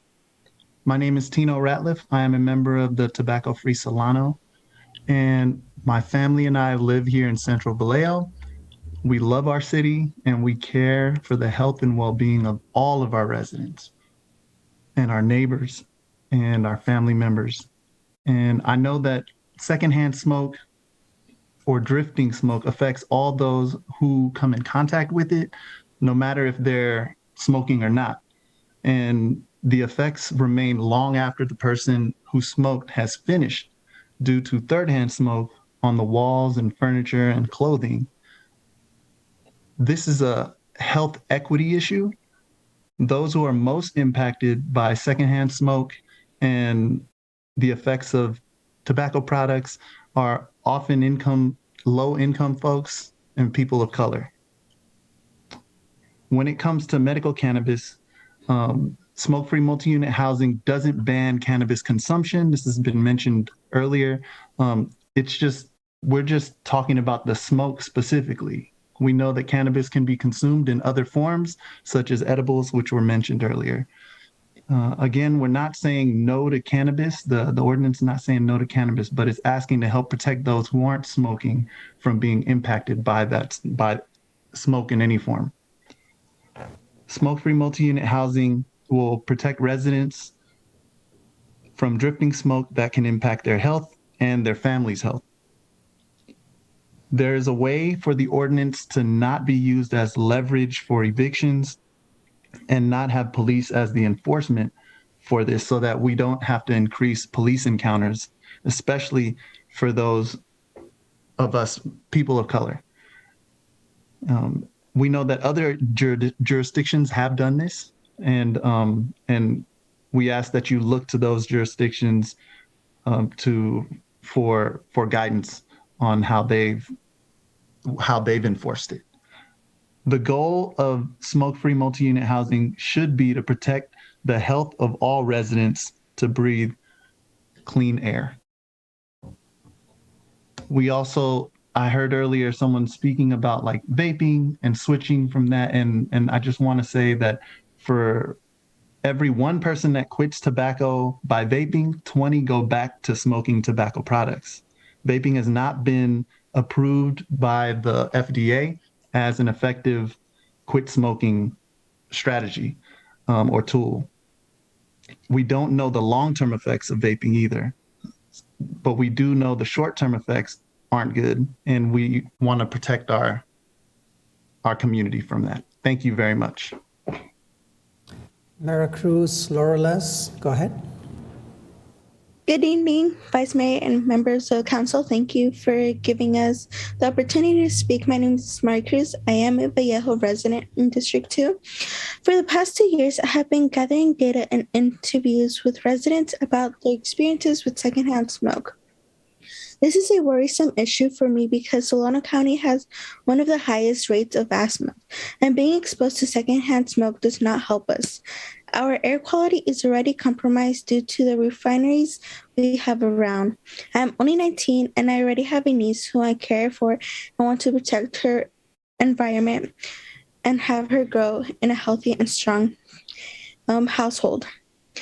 It is sad that Solano County ranks among the highest on asthma rates. KIDS data shows that 20.3% of Solano County's children are suffering from asthma, while in the whole state it is only 14%. Policies like these are necessary to protect the health of our family. I would like to please consider to pass the smoke-free multi-unit housing ordinance. Thank you. Kelley Ferris, go ahead, please. Good evening, Vice Mayor and City Council members. My name is Nefer Kelley Farias. I am a public health advocate, working a lot with youth on issues that affect their health. And I am here just to highlight something very important that secondhand smoke does to us. It kills us. If you see the data, there's 34,000 people that die from secondhand smoke in the US every year. That is almost 100 persons a day. It is almost twice the number of homicides. So if we think about this in a rational terms, is shedding smoke on others is a slow and unconscious homicide, often to our own relatives and to people that we don't know, like our neighbors. One of our youth that was going to talk today was not able to make it today. And he wanted to talk about how important it is for him to not be exposed to certain things, because the more exposed you are to these items, the more likely you are to try. And so I am here to encourage, to protect the youth and our family, and to have them a safe home where they can breathe and be safe. And policies like this also helps people that want to quit smoking. Smoke-free multi-unit housing ordinance would help the smokers because they'll be able to have their home clean and be able to breathe clean when they're in their home, and also their family. So I really encourage making these small steps.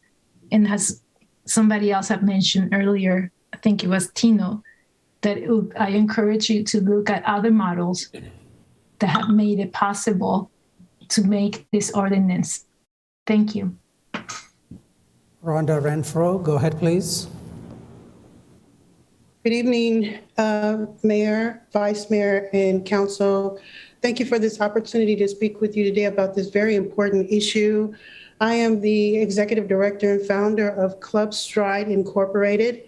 Club Stride Youth brought this to you, I think, in October, and we're so grateful that you are taking this matter very seriously. The youth brought it to you because they feel that when we speak about who is most impacted, the youth are really the population or group that is most impacted because they have no choice. They have to live where they have to live. And so they came to you asking you to protect them, They need your protection. And this ordinance offers an opportunity to actually do something that will enable young people to speak out and be heard. In a lot of situations like this, they don't get this opportunity. And so I really appreciate you giving them this opportunity to be heard and then also listening to them and, making the choice to not only agendize this for discussion, but now to really seriously consider it. And I definitely want to thank Vice Mayor Verda Aliga for stepping out there on this and taking, really deciding to champion this because it's a very important issue. Thank you. Rosalind Moya, go ahead, please.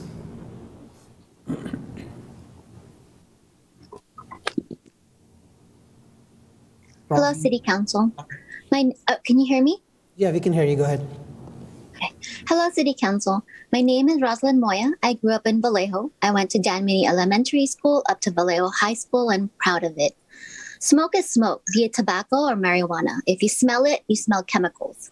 What about blunts? That's marijuana wrapped in tobacco leaf that has tobacco and releases tobacco smoke. Exemptions won't work. Smoke is smoke. I have family in Vallejo, and it's not fair that one who has a house gets fresh air and the other who lives in multi-unit housing gets drifting smoke. They should all be protected. Marijuana can be in food, drinks, and even inhalers.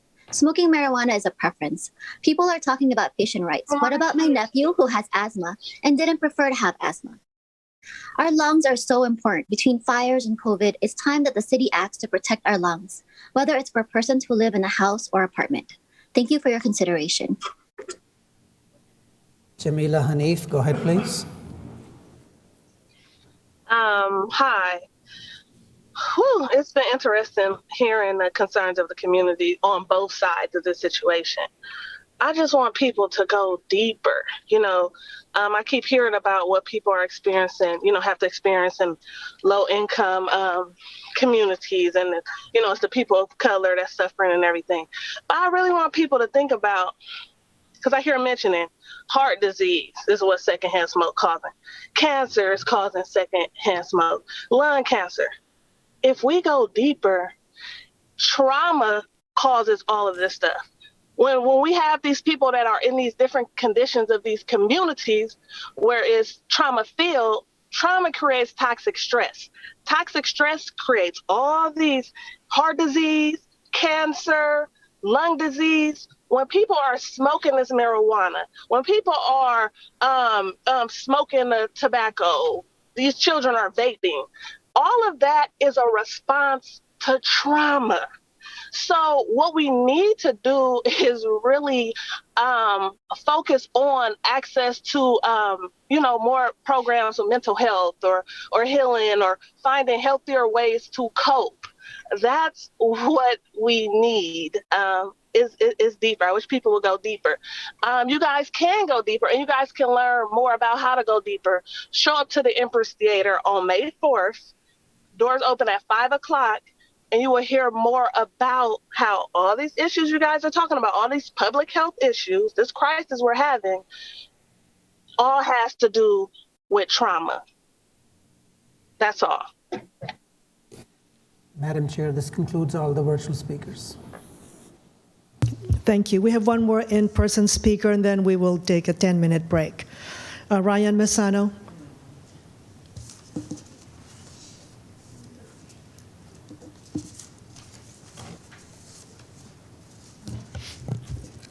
Good evening.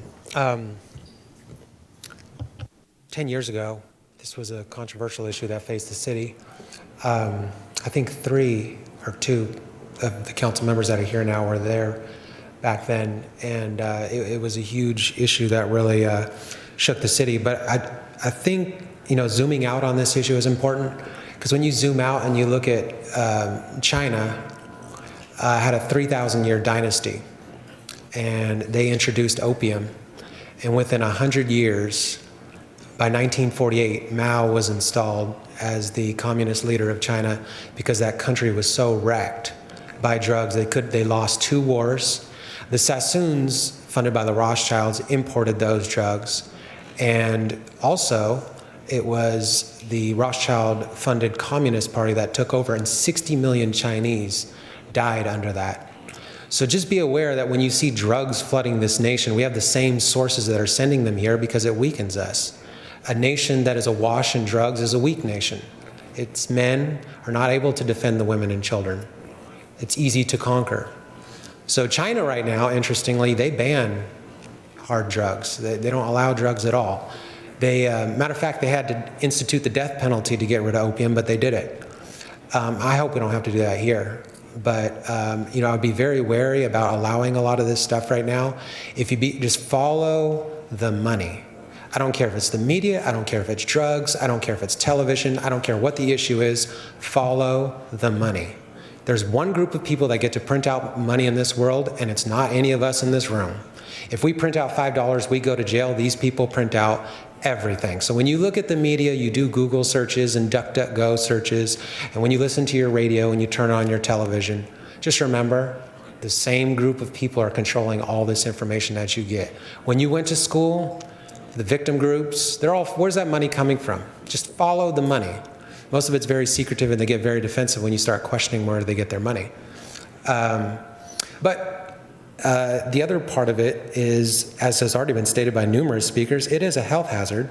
And I'm sympathetic to the people who say, marijuana, if it doesn't affect the brain, like CBD and all that, I don't have anything against that. But as far as the smoke is concerned, I'm a Vallejo citizen. I have to walk through, I've never smoked, and I have no intention of doing it, and I do not regret ever not smoking.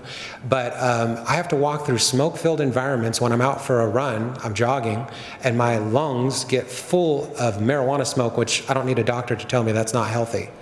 And it's, it's really unfortunate that we didn't choose this, and now we have to be exposed to this unhealthy hazard. So thank you for your time, and have a great night. Thank you. Council will take a 10-minute break. Thank you.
We're going to reconvene in about 2 minutes.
Okay, Councilmember Diaz is on her way. She's in the restroom. Okay, thank you.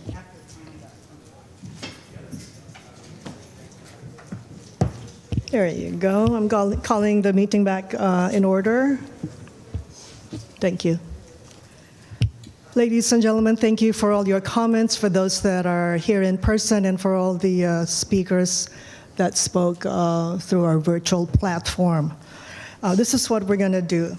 As you can see, there's only 4 members of this council that are here. Councilmember Meisner is out of town, and Councilmember Hakeem Brown is not here. And the mayor had to recuse himself due to a conflict. So I would like to continue this item at our next meeting so that we can have Councilmember Meisner join in our discussion, as well as give feedback and ask questions of our attorney.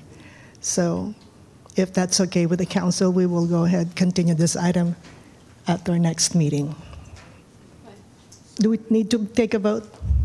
We don't, right?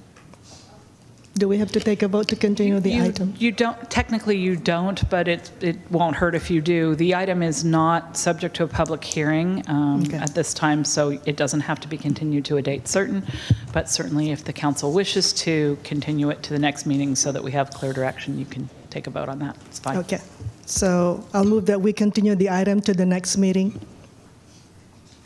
We vote? Let's vote.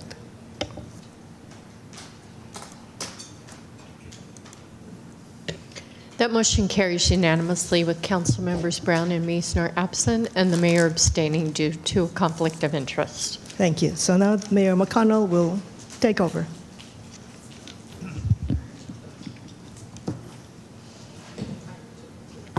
Thank you, Vice Mayor. And we'll call the next item, please.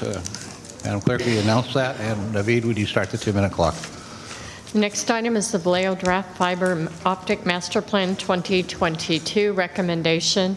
Receive the City of Vallejo Draft Fiber Optic Master Plan Digital Equity Strategy 2022 and provide direction to staff. Once adopted, the new Fiber Optic Master Plan will replace the originally adopted Fiber Optic Master Plan of 2016. Thank you. I see Mr. Mulhern on screen. Go ahead, sir, and make your presentation. We'll keep the public sign-up clock going. Yes, good evening, Mr. Mayor, Vice Mayor, and the member of the City Council. Naveed Ashraf, Chief Innovation Officer and IT Director. We're excited to bring before you tonight a draft of the Vallejo Fiber Optic Master Plan and Digital Equity Strategy 2022.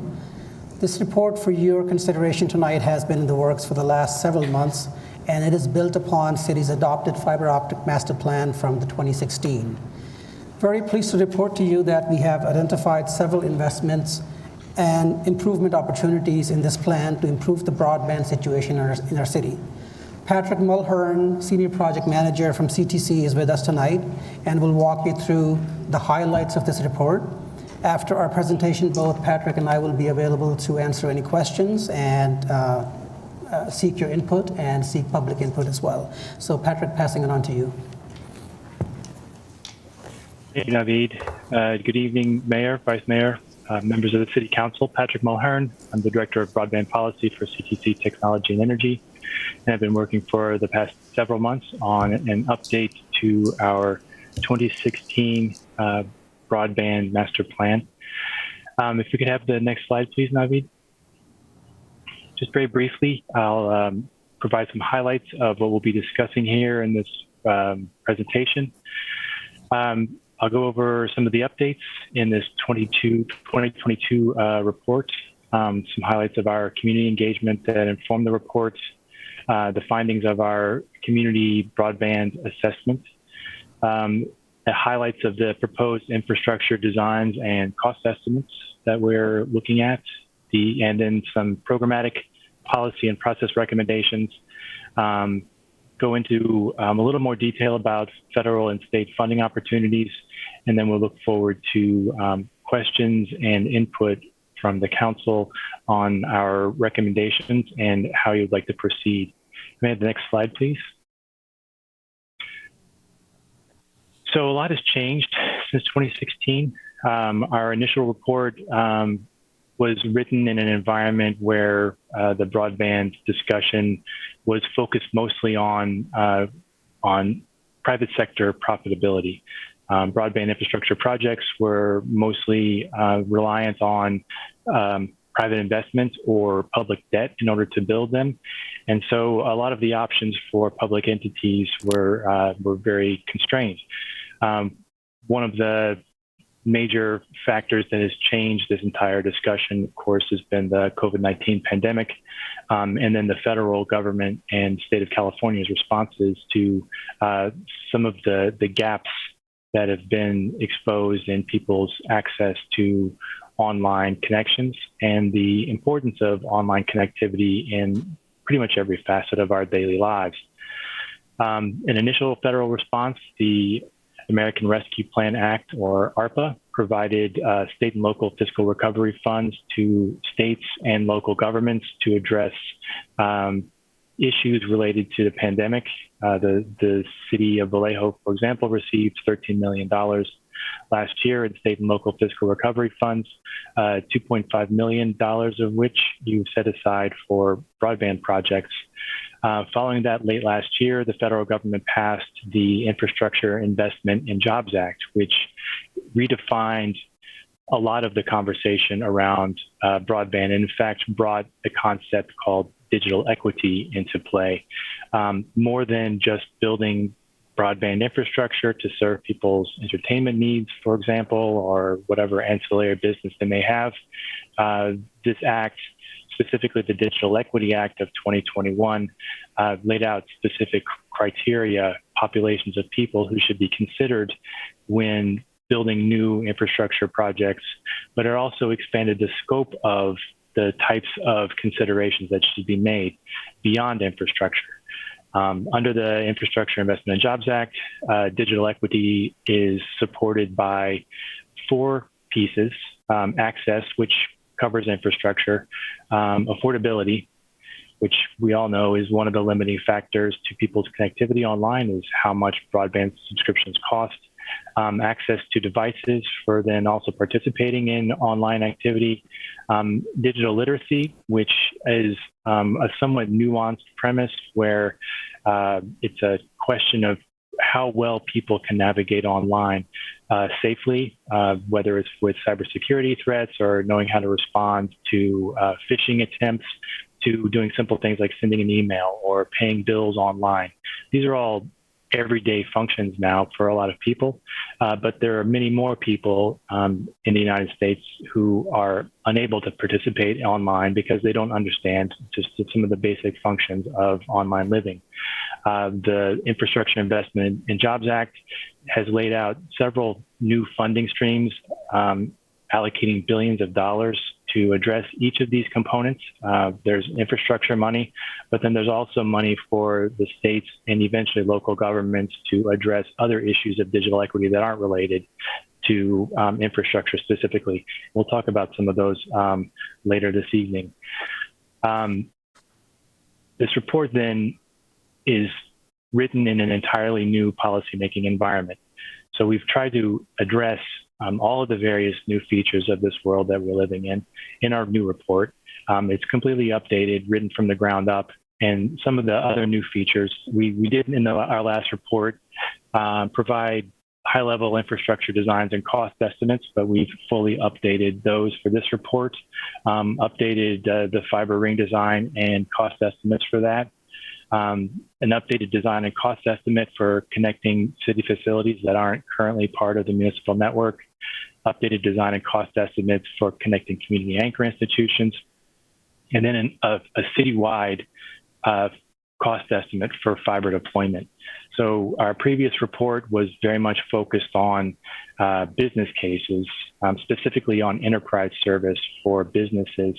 This report is very much a departure from that. We focused on residential access, and our fiber to the premises cost estimate is for a citywide deployment rather than focusing on business corridors. May I have the next slide, please, Naveed? So there you see there the residential broadband assessment and fiber to the premises cost estimates. Also, we've reoriented the public-private partnership model, leveraging the new public funding for building broadband to low investment areas. And that's areas we've identified in the city of Vallejo that have perhaps DSL or cable, but have no investment in fiber, which is what we consider to be the future-proof technology, and certainly the technology that's required for a lot of the very data-intensive uses that people have these days. We also followed that in the report with some very specific policy and process recommendations, process mostly around the deployment of broadband infrastructure in the city, so permitting processes specifically. We do include language for a Dig Once ordinance. There is a Dig Once policy in place in the city of Vallejo, but it is not an ordinance. The nuance there is there as well, and a policy can be implemented, an ordinance shall be implemented. We've also analyzed the right-of-way permitting process. We have some recommendations in the report specifically for there. I don't want to get too much in the weeds into that tonight. But another key feature that we feel is critical to the city of Vallejo is mapping all of the telecommunications infrastructure in the city. We have some recommendations on how to proceed with that. Then we also in the report do a deep dive into all the various funding opportunities presented at the federal and state levels. You can see there the American Rescue Plan Act. This BEAD program is one of the other features of the Infrastructure Investment and Jobs Act that is focused specifically on infrastructure projects.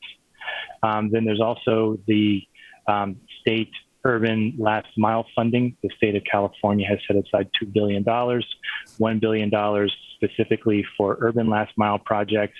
And within that fund, they have set aside money for each of the counties. Solano County is getting $17 million for eligible projects. The project eligibility is still up in the air. The CPUC is making final decisions on what those project areas will be. But we do know that there will be $17 million available for eligible projects that the city could potentially consider to augment some of these other projects that we're looking at. And finally, the federal broadband affordability support for eligible households. I'll get into that later into the report, but essentially the federal government is providing a $30 a month subsidy for all eligible households to pay for their internet bills. And there are some strategies that I will discuss also later that you can implement immediately that will essentially mean free broadband, low-cost broadband for eligible households. By combining a number of programs, it's possible for the federal government to pick up the tab for eligible households broadband subscriptions. Okay, the next slide, please. So you can move right ahead, please, Naveed. So just a highlight of some of our community engagement. We did stakeholder outreach meetings and interviews with community organizations and members of the city council. We met with the city staff. We deployed a broadband survey to the community. And we also interviewed ISPs that were working in the region about their business plans and how expansion of the city's municipal fiber network might influence those plans. All of these to help inform our recommendations that we've been making over the course of the past several months. Can I have the next slide, please? So from our survey work, and this is all very high level, and I think is probably makes a lot of sense to people that people have they have an extreme that online access is extremely important for people's work lives, whether they're teleworking or they're working from a home-based business. Online connectivity is extremely important to how they conduct their lives. Can we have the next slide, please? Same goes for educational needs. Online activity is extremely important to people's education, whether it's K through 12 or university, community college. All of the educational institutions in the United States have embraced online activity, and it's become an integral part of students' daily lives. If I may have the next slide, please. We also identified in the city of Vallejo some areas that are not currently being invested in with modern telecommunications infrastructure, specifically broadband. The areas that aren't shaded have fiber, which is obviously not extensive throughout the city. All the rest of the areas have some mix of cable or DSL, or sometimes just DSL.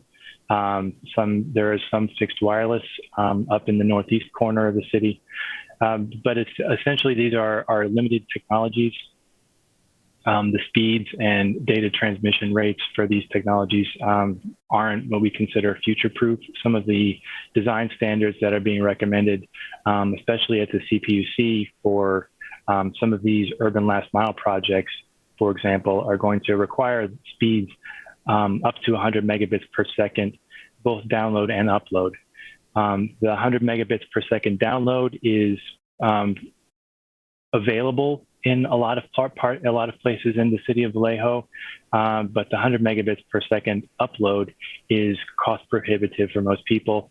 And even to achieve the 100 megabits per second download speeds is going to require an extra investment from people, and is not widely available, although it is an advertised speed that some of the providers are selling to customers.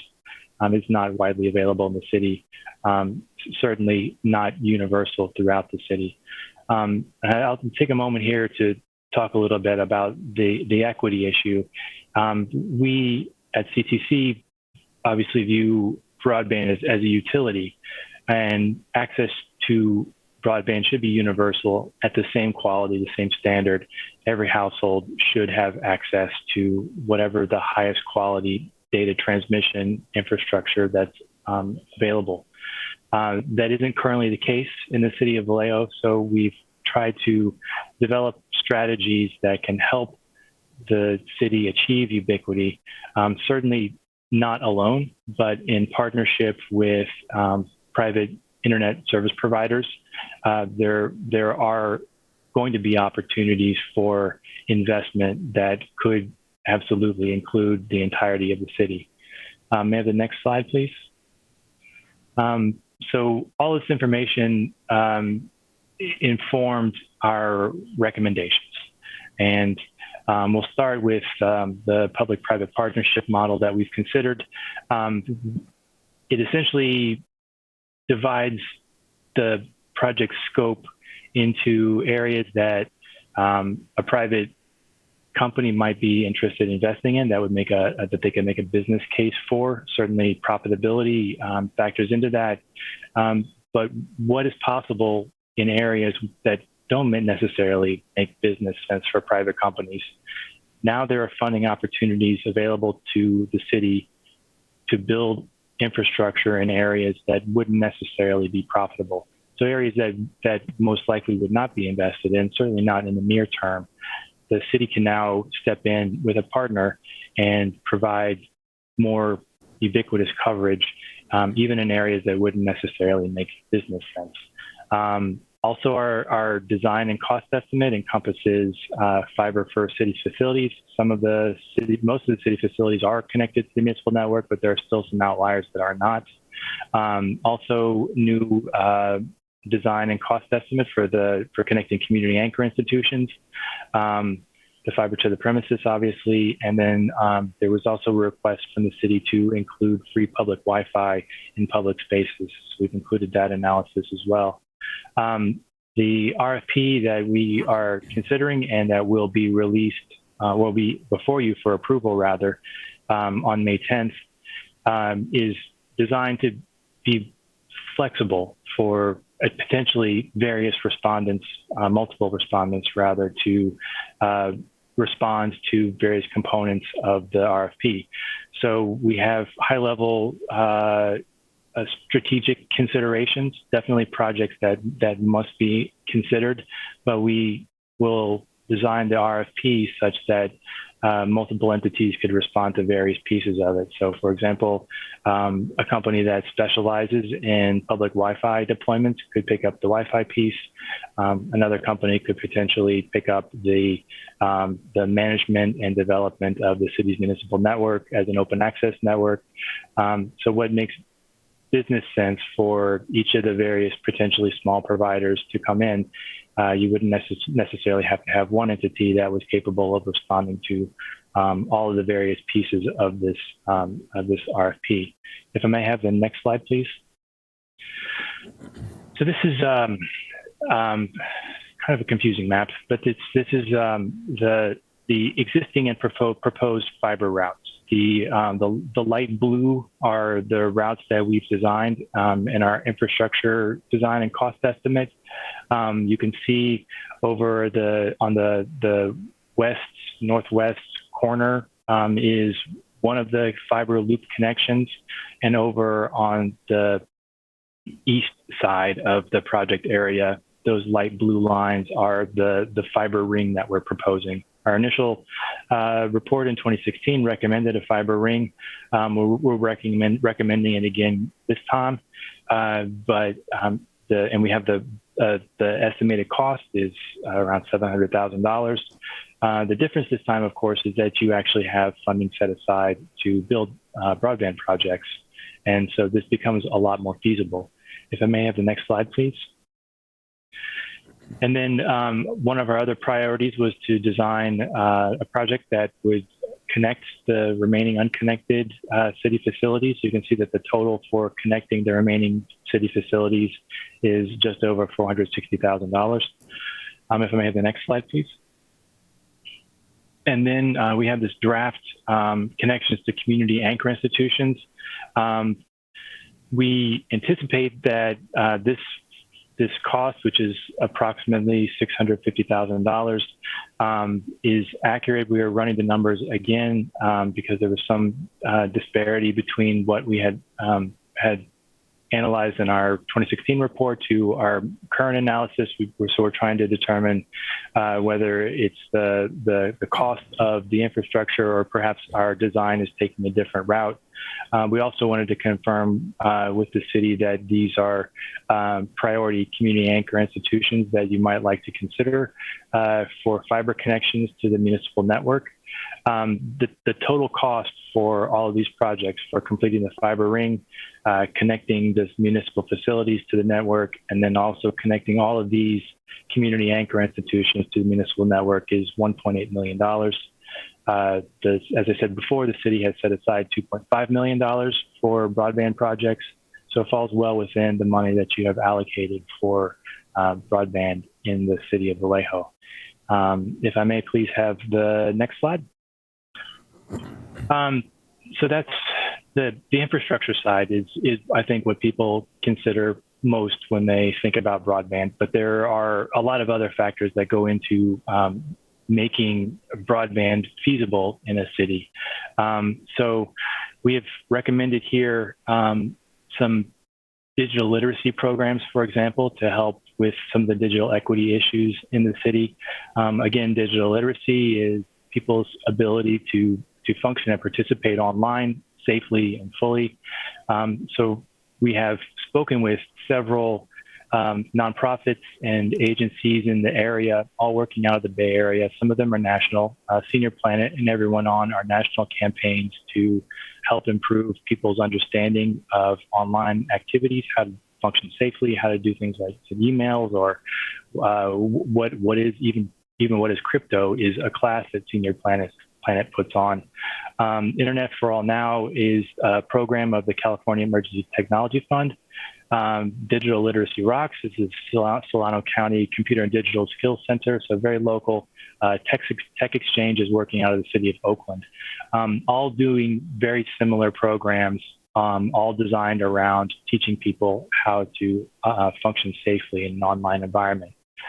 Some of our other programmatic recommendations are tapping into the new broadband affordability programs. As I mentioned, the Infrastructure Investment and Jobs Act it allocated $14.5 billion for what's called the Affordable Connectivity Program, which is a $30 a month subsidy for people to connect to the internet, to pay for their internet bill.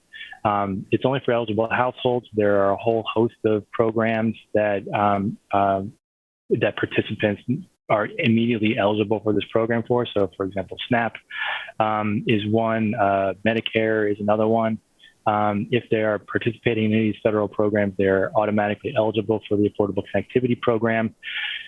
That alone is interesting. $30 a month is certainly not an insignificant sum when considering your broadband subscriptions. But if you qualify for the Affordable Connectivity Program, you also qualify for the low-cost internet programs that AT&T and Comcast, for example, have deployed. Comcast has Internet Essentials Plus, for example, which is $29.95 a month, and it provides 100 megabits per second download, 10 megabits per second upload. That fits right under the $30 a month subsidy from the federal government. So that's essentially, if eligible households then would have free internet and high quality internet at that. AT&T has Access. They're advertising 100 megabits per second symmetrical. Whether or not that's deployed specifically in Vallejo yet is unknown at this point. They've just released that as of last month. Again, their program is $30 a month, which is exactly what the Affordable Connectivity Program pays for. So again, subscribers to AT&T would then have free internet using this combination of programs. We also recommend that the city embrace citywide speed testing. And there are a couple of different ways to do that.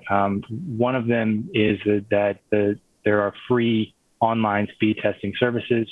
The city can enter into an agreement with Ookla, for example, and all the speed tests done via a city website would provide data back to the city on the actual connectivity speeds that people are achieving at their homes.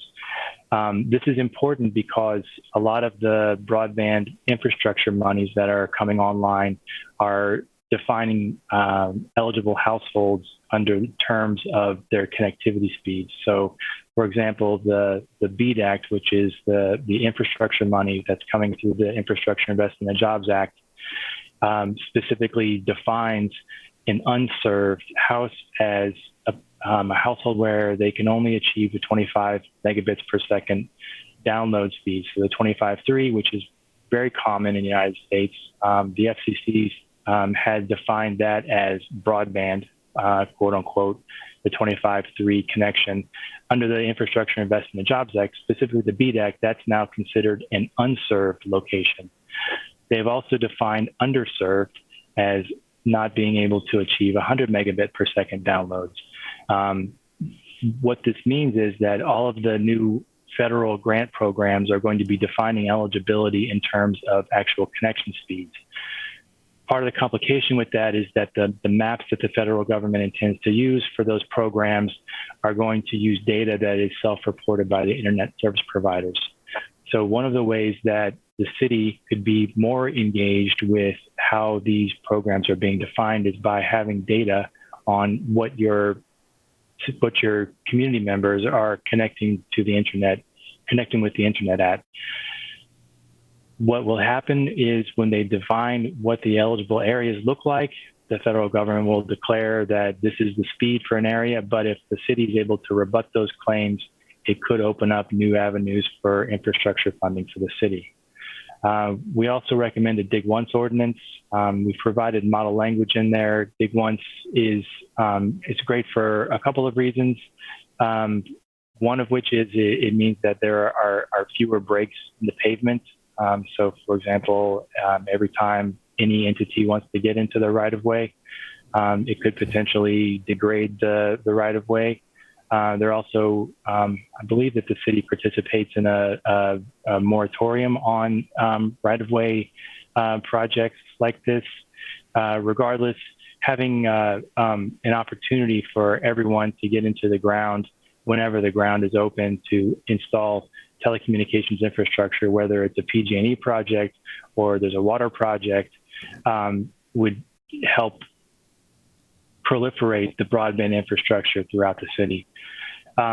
We also, I mentioned this earlier, the integrated mapping of GIS mapping, so integrated between the planning and public works departments so that every agency knows who's permitting what and where, but specifically mapping telecommunications infrastructure. So one piece of the permitting process could potentially be that the city maps every permit that comes in for telecommunications infrastructure. Currently, well, everywhere, not just in the city of Vallejo, local governments don't have a great idea of where telecommunications is. So we don't know where the fiber is. We don't know where the fiber is going to go. We certainly don't have it mapped. So if we're, say, putting in a water project or PG&E is pulling a permit to put in for some reason, they have to do, core drilling to figure out what, but still mistakes happen. People cut fiber all the time in the United States. And knowing where the fiber is in the ground helps you prevent those types of incidents from occurring, but it also helps you plan strategically for where you want to put fiber next. So this is even deeper in the weeds, is adopting a micro-trenching policy. So one of the ways that you can also prevent your right-of-way from being torn up too many times is allowing micro-trenching, which is very small cuts into the ground that allows just the trench size of the conduit that's going in the ground and is much less disruptive to the right-of-way. And then, of course, I think this probably goes without saying that you really, because there's so much effort, money, policy making going on in the realm of broadband, it's important that you maintain a regional perspective over all the various activities that are going on. So there are broadband master plans going on in Solano County that you should be aware of and what their findings are, the type of infrastructure that they're recommending. But also the state of California, as I'm sure you know, is spending billions and billions of dollars on middle mile infrastructure that could be interconnected in with your projects as well, or it could transit the city of Vallejo using infrastructure that you're going to build. So just ensuring that you're part of the conversation, both regionally and at the state level, for all the various ways that broadband is going to be improved statewide over the next 3 to 5 years. If I may have the next slide, please, Navid. Mm-hmm. So the next one, please. So I mentioned briefly sort of at the outset, and this is my apologies for this being such a text-heavy slide. There are a host of new revenue sources coming into play for broadband, and all of them are targeted at public agencies. I mentioned at the beginning of the presentation that 6 years ago, local governments were dependent on ISPs to make a business case for building infrastructure. You can make that decision yourselves now. The money that's becoming available will empower you to decide where you want the infrastructure to go, where you need it, and then build it there for areas that wouldn't otherwise get the investment. So I've mentioned that you've already allocated $2.5 million last year for broadband projects under the state and local fiscal recovery funds. You'll be getting another $13 million infusion of that funding from the federal government sometime in May, maybe June of this year. I mentioned also the Infrastructure Investment and Jobs Act. The Digital Equity Act specifically is set aside state funding for the states to develop digital equity strategies. Again, these are areas that are adjacent to broadband, but aren't necessarily directly connected with infrastructure development. So providing device subsidies for people, subsidizing digital literacy programs, other types of activities that are not physical infrastructure, but still related to people's access to online activity. And I also mentioned the BEAD Act, the Broadband Equity Access and Deployment Program, which is the huge infrastructure push under the Infrastructure Investment and Jobs Act for building broadband infrastructure. All of the states will be allocated at least $100 million, and then the remaining money will be distributed on a formula basis based on needs, sort of rurality or difficulty of building, or the cost of building infrastructure will factor into it. But at least $100 million will be coming to the state of California for infrastructure projects. And then, of course, the state of California federal funding account, which is actually funding from ARPA, from the state and local fiscal recovery funds, but the state of California delegated authority over a certain portion of that money to the CPUC. The CPUC adopted final rules on how this money will be dispersed. Solano County has been allocated $17 million for eligible projects. The eligibility requirements haven't yet been finalized. The CPUC will be notifying jurisdictions of priority areas of investment. So CPUC staff are determining what those priority areas will be, where they will be in each county, and those are the areas that will be targeted for the funding. Local governments, though, if they have accurate speed tests, can petition the CPUC to expand the project areas or change the project areas based on local needs. Some of the other factors that will go into that decision making actually are demographics. They're not related to broadband speeds. So household incomes and other digital equity considerations will also factor into the decision making process. For the state and local fiscal recovery funds coming through the federal funding account, so of the $17 million, the projects are going to be required to deliver what we call symmetrical 100 megabits per second broadband. So that's 100 megabits per second downloads and 100 megabits per second uploads, with a priority for fiber construction. And then, of course, the federal funding account also has separate funding for open access middle mile projects. Those rules are coming online later, but the state is itself also building middle mile infrastructure, also open access to areas of need. And if I may have the next slide, please. So we have opportunities right now, actually. So infrastructure is a long-term prospect. So we have identified funding to build the projects. Obviously, you'll have to go through an RFP process, and then there are all the other various considerations for infrastructure project to come online. Months, most likely, it's going to take before ground is ever broken. Months beyond that before a project is actually lit. In the meantime, though, the city, can begin helping people connect to these affordable internet programs. I mentioned the Comcast Internet Essentials program and the AT&T Access program, how those cost $30 a month, and the Affordable Connectivity program on top of that will pay that $30 a month, which will essentially result in free internet for eligible households. Now, our recommendation in the report is that you work with any of the clients that are coming to you for social services, because most likely all of them are eligible for this program. Just to let them know that this exists, how to sign up for both of the programs.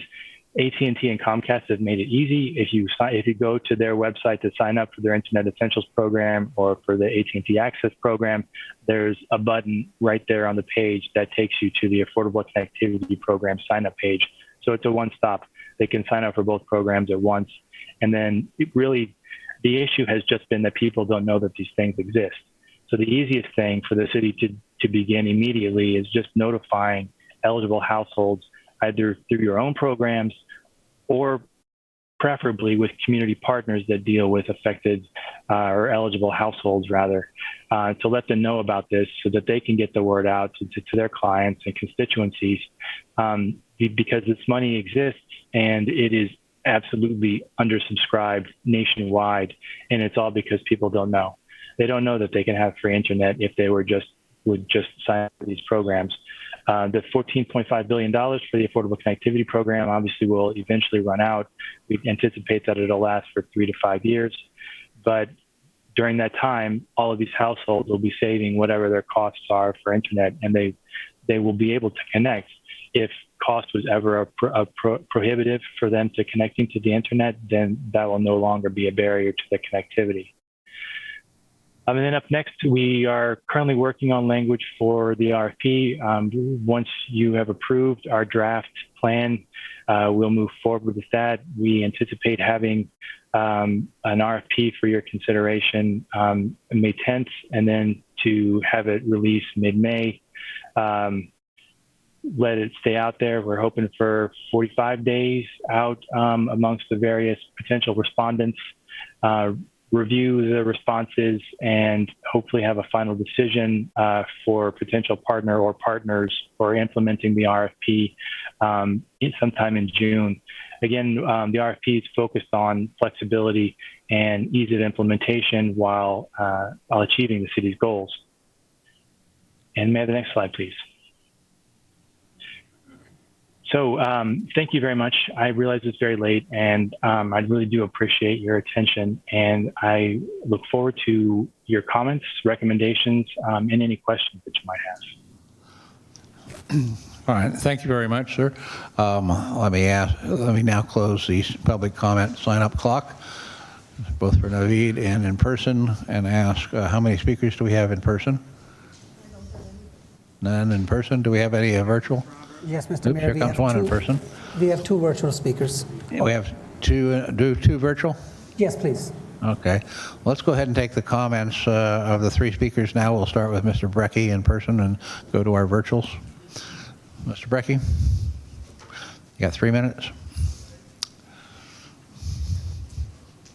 Come on up.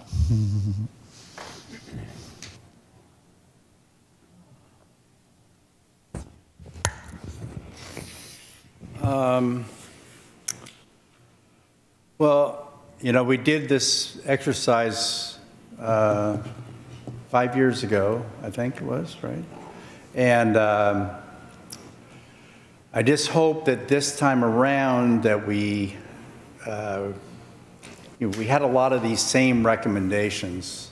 This report is not that dramatically different. I mean, obviously we've had COVID, which is a wake-up call to all of us. There was efforts made by a number of people in the public with reaching out to the schools back 5 years ago. And along with INYO, we reached out to the school system to try to encourage them to be a customer. The city itself never really became a customer of INYO, and that was the whole basis of what Jory Wolf, who was a mentor to the city and was a chief information officer for the city of Santa Monica. That's how he got started, with nothing down there. And oh my God, the time goes quick. So all this money that's out there, that's great, but unless you go out and get the money, it doesn't mean anything. And if you don't have, we had all 6 projects, I think 6 projects from before that we never financed. We never became our own customers. So, and we never, I know there's been efforts by Piven Du and Mina Diaz with the schools, and I think that we should pursue that very strongly, because, you know, those are E-funds that can recharge you can't just depend on the money that you're going to get at a one-time thing. You have to think as a business plan further down the road. So we have to not only go after the money, but we have to use the money smartly. And we have to attract. We don't want someone like Smart Fiber out of Benicia, who has an address in San Francisco at a P.O. box and is a firm of 3 people on their website. We don't want to have SoFi, which is kind of a scheme out of a financed by a labor outfit in England. That now is getting into microtrenching. We have to be wary of Verizon and those people with the 5G thing, because we have to get fiber to the premises. Thank you, Mr. Brekke, your time is up. So I think what I'd like to say to Patrick is, can you please address, how to find the right person to be sorry, I didn't recognize you earlier, looking right at you, but not. But anyway, to address how to get the right person, whether it's Sonic or someone else that's a good fit. Thank you. Mr. Mayor, if I could add something here quickly. Yes, Mr. Naveed. Yeah, so Mr. Brekke made a comment that city was not a customer of INEO. We were a customer for 5 years. So we paid, we had an internet connection, 1 gigabit connection with INEO, and we paid $1,495 per month. So that is, I just want to correct that for the record. Okay, that's fair enough. But okay, well, let's not get into it. Okay, let's not get into dialogue here. We have 2 virtual speakers. Yes, we do. David Haldane, go ahead, please. I would encourage the public, actually, to read this report provided by CTC. It has some very useful information about benchmarking the existing internet capacity in Vallejo, what's available, how much it costs, and where to get it. So it's very useful information for any new resident or anyone looking to get a fair price on internet. So I appreciate that information being made available. And again, I'd encourage the public to take a look at the maps in that report to see what's available in their area and how they can get it and how much it should cost. As we move forward with putting in fiber, I think that we need to do a close check on our plans to make sure that we're funding the laying of fiber in conduit, especially in neighborhoods that are highly dense, and ideally ones that have a higher percentage of children as well, because we could have a better job on remote education as well as enabling people to train for work and work from home. I think when we look at the hub distribution, I think each of those hubs should be a center of Wi-Fi for people to access so they can come to them. I would think it would be really great if we could make our parks Wi-Fi enabled and our city buildings to the point where we were actually broadcasting a Wi-Fi signal that could reach as far as some people's homes, or at least some large apartment buildings. We do have city facilities next to large apartment developments, and I do believe with some extenders we could get internet to them, which would be a great way to enable our less fortunate residents. The Dig Once ordinance is critical to us saving money and actually moving this project forward. If we have to mess up our already messed up roads more than one time, I think we all know just how much money will be available for fixing things.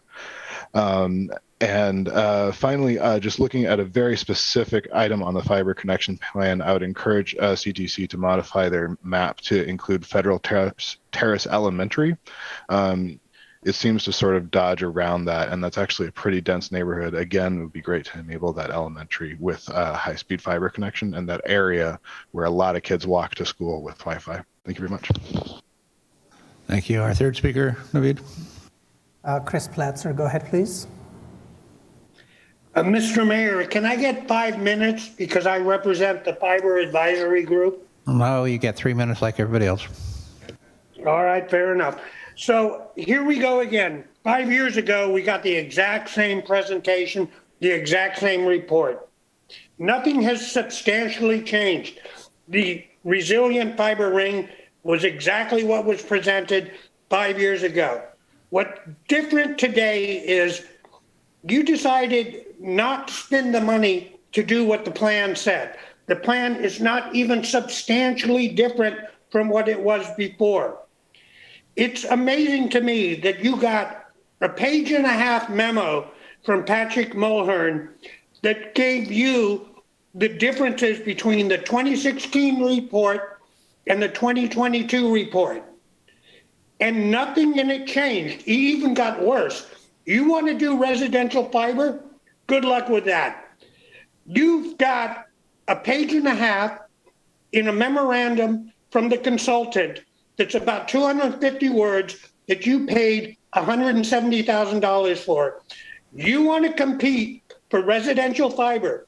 In the report, you say there's a 64 million to 120 million or 112 million to provide fiber to the premises for all 37,588 residential units in Vallejo, because you guys think, according to this report, that you're going to compete with the AT&Ts, Comcast, Sonics, T-Mobiles, and Verizons of the world in a market that is selling fiber for $80 for a gig connection, up and down, by the way. You're not going to do that. You're not going to succeed. That game is done. You're going to lose that battle. You can't even waste that taxpayer money. What this report should be talking about is community benefits. What can the city's fiber optic network do to benefit the community? I'll throw out some ideas. A traffic management system, free public Wi-Fi everywhere, in all public spaces, dynamic allocation of parking spaces so you don't have to drive around looking for a parking space.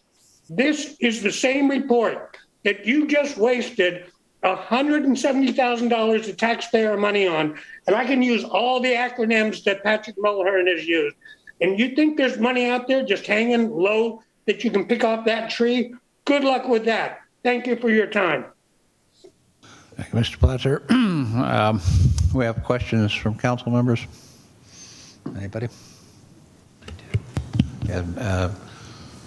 Council member Laria Diaz. Yes, thank you, Mr. Mulhern. Very good presentation. I have a question on, they're not numbered, so it's the existing and proposed fiber routes.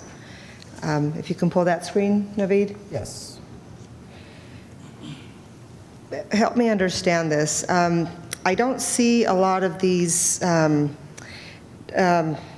existing fiber routes or designated fiber routes, that you want to propose in the future down in the South Vallejo area.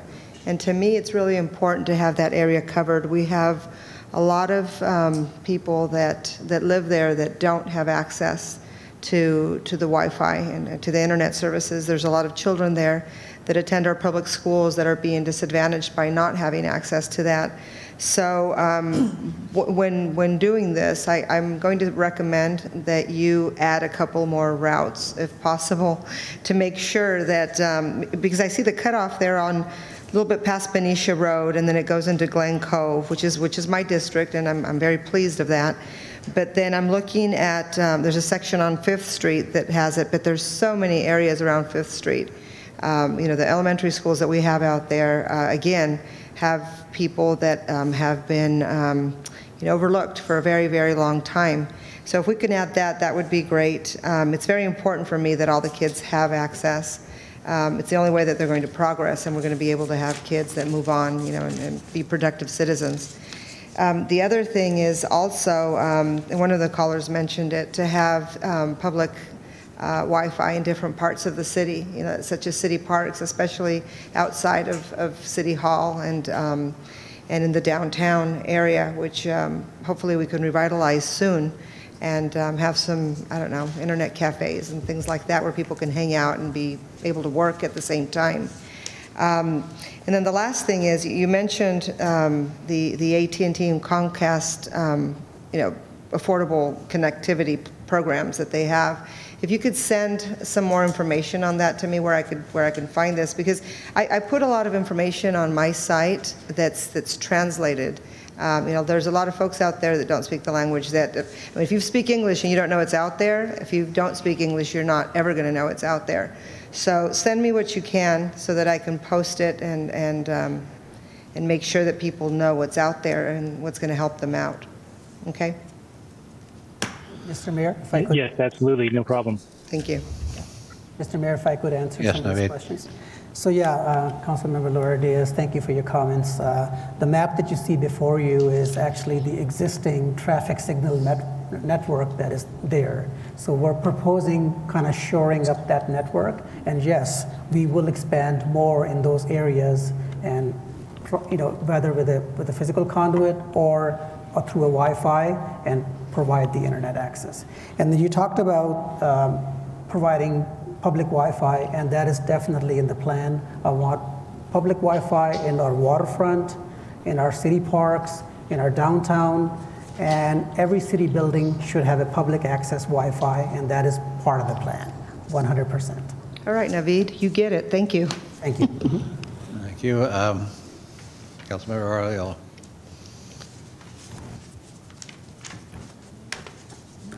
I didn't hear you. Yeah, speak into the mic. Okay, so that, I was clear on the South Vallejo. I understood the map. And there is one, there are two air fiber sites. And can you explain the air fiber site and what exactly its purpose is? I'm assuming it's something up there and not under the ground. That is correct. Air fiber means it's a physical dish, and you're basically providing internet through a dish. And how quick, how interactive is that type of technology versus the other type? So this technology has matured quite a bit, and microwave technology has existed for a very long time. But there is a certain amount of uncertainty due to weather or misalignment of the dish. So physical connection is always the preferred way. So the air fiber at this point, you can get a 1 gigabit connection over the air very easily. We actually have a connection from our ferry building to the marina that is a 1 gigabit connection, and we're planning on putting a physical fiber there. What does an average house use gigawise? Average household like mine, I have 5 members, 6 members. We have an 800 megabit from Comcast download, and they give you very lousy upload speed, but it's about $120 for about 800 megabit download speed. So that's kind of pricey. Yeah, but you said you had a big household. Correct. The anchor, let me see, stakeholders. 1 second. Stakeholders. Are you referring to the slide here? Community engagement here. So you reached out to City Council members, Turo, Island and City of Vallejo, Chamber of Commerce, downtown stuff, and then city staff. What is the GIS? GIS, the Geo Information System. This is the mapping tool. Okay. That anytime you put something in the ground or you install something, you want to map it. So you have an accurate record of that resource. And Public Works and IT, does the water department use their own system? They're not listed on this reaching out. Water department, city has a GIS system. It's a centralized GIS system that any department can use. Water department and public work are just one of the users. So on that community engagement, the schools weren't listed other than Turo on here, so that it didn't include Solano. Is Solano on here?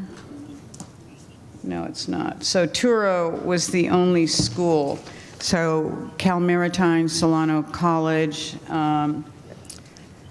Vallejo City Unified is not on there, yet there's a household broadband needs for education. So how were those charts, how were those people accessed to get that data? So school district currently has, we actually tried reaching out to the school district, but we were not successful. Of course, in the future, we are going to continue to build those bridges and make those conversations with the school district, Solana Community College, Cal Maritime, and other anchor institutes. But school district has they have a contract with Comcast for high-speed internet at this point. So they are providing a high-speed internet in their schools at this point already. They're in a contract at this point. Mm-hmm. But our goal is that when we extend our conversations in the next couple of years, we're hoping to connect the schools so they can actually start using some of our dark fiber and reduce their cost to Comcast. So we will extend and make some investment with the school district as well, so they can connect school to school on a dark fiber, so they don't have to pay a monthly recurring charge to Comcast. Okay, great. Thank you for that. Can you define the word programmatic? I have to confess, I looked it up while the presentation was going on, because I've never seen it before, and the definitions I'm getting has to do with advertising. Sure. Patrick, you want to go ahead and jump in for that? Sure. As opposed to a policy recommendation, these are recommendations for programs that you could implement.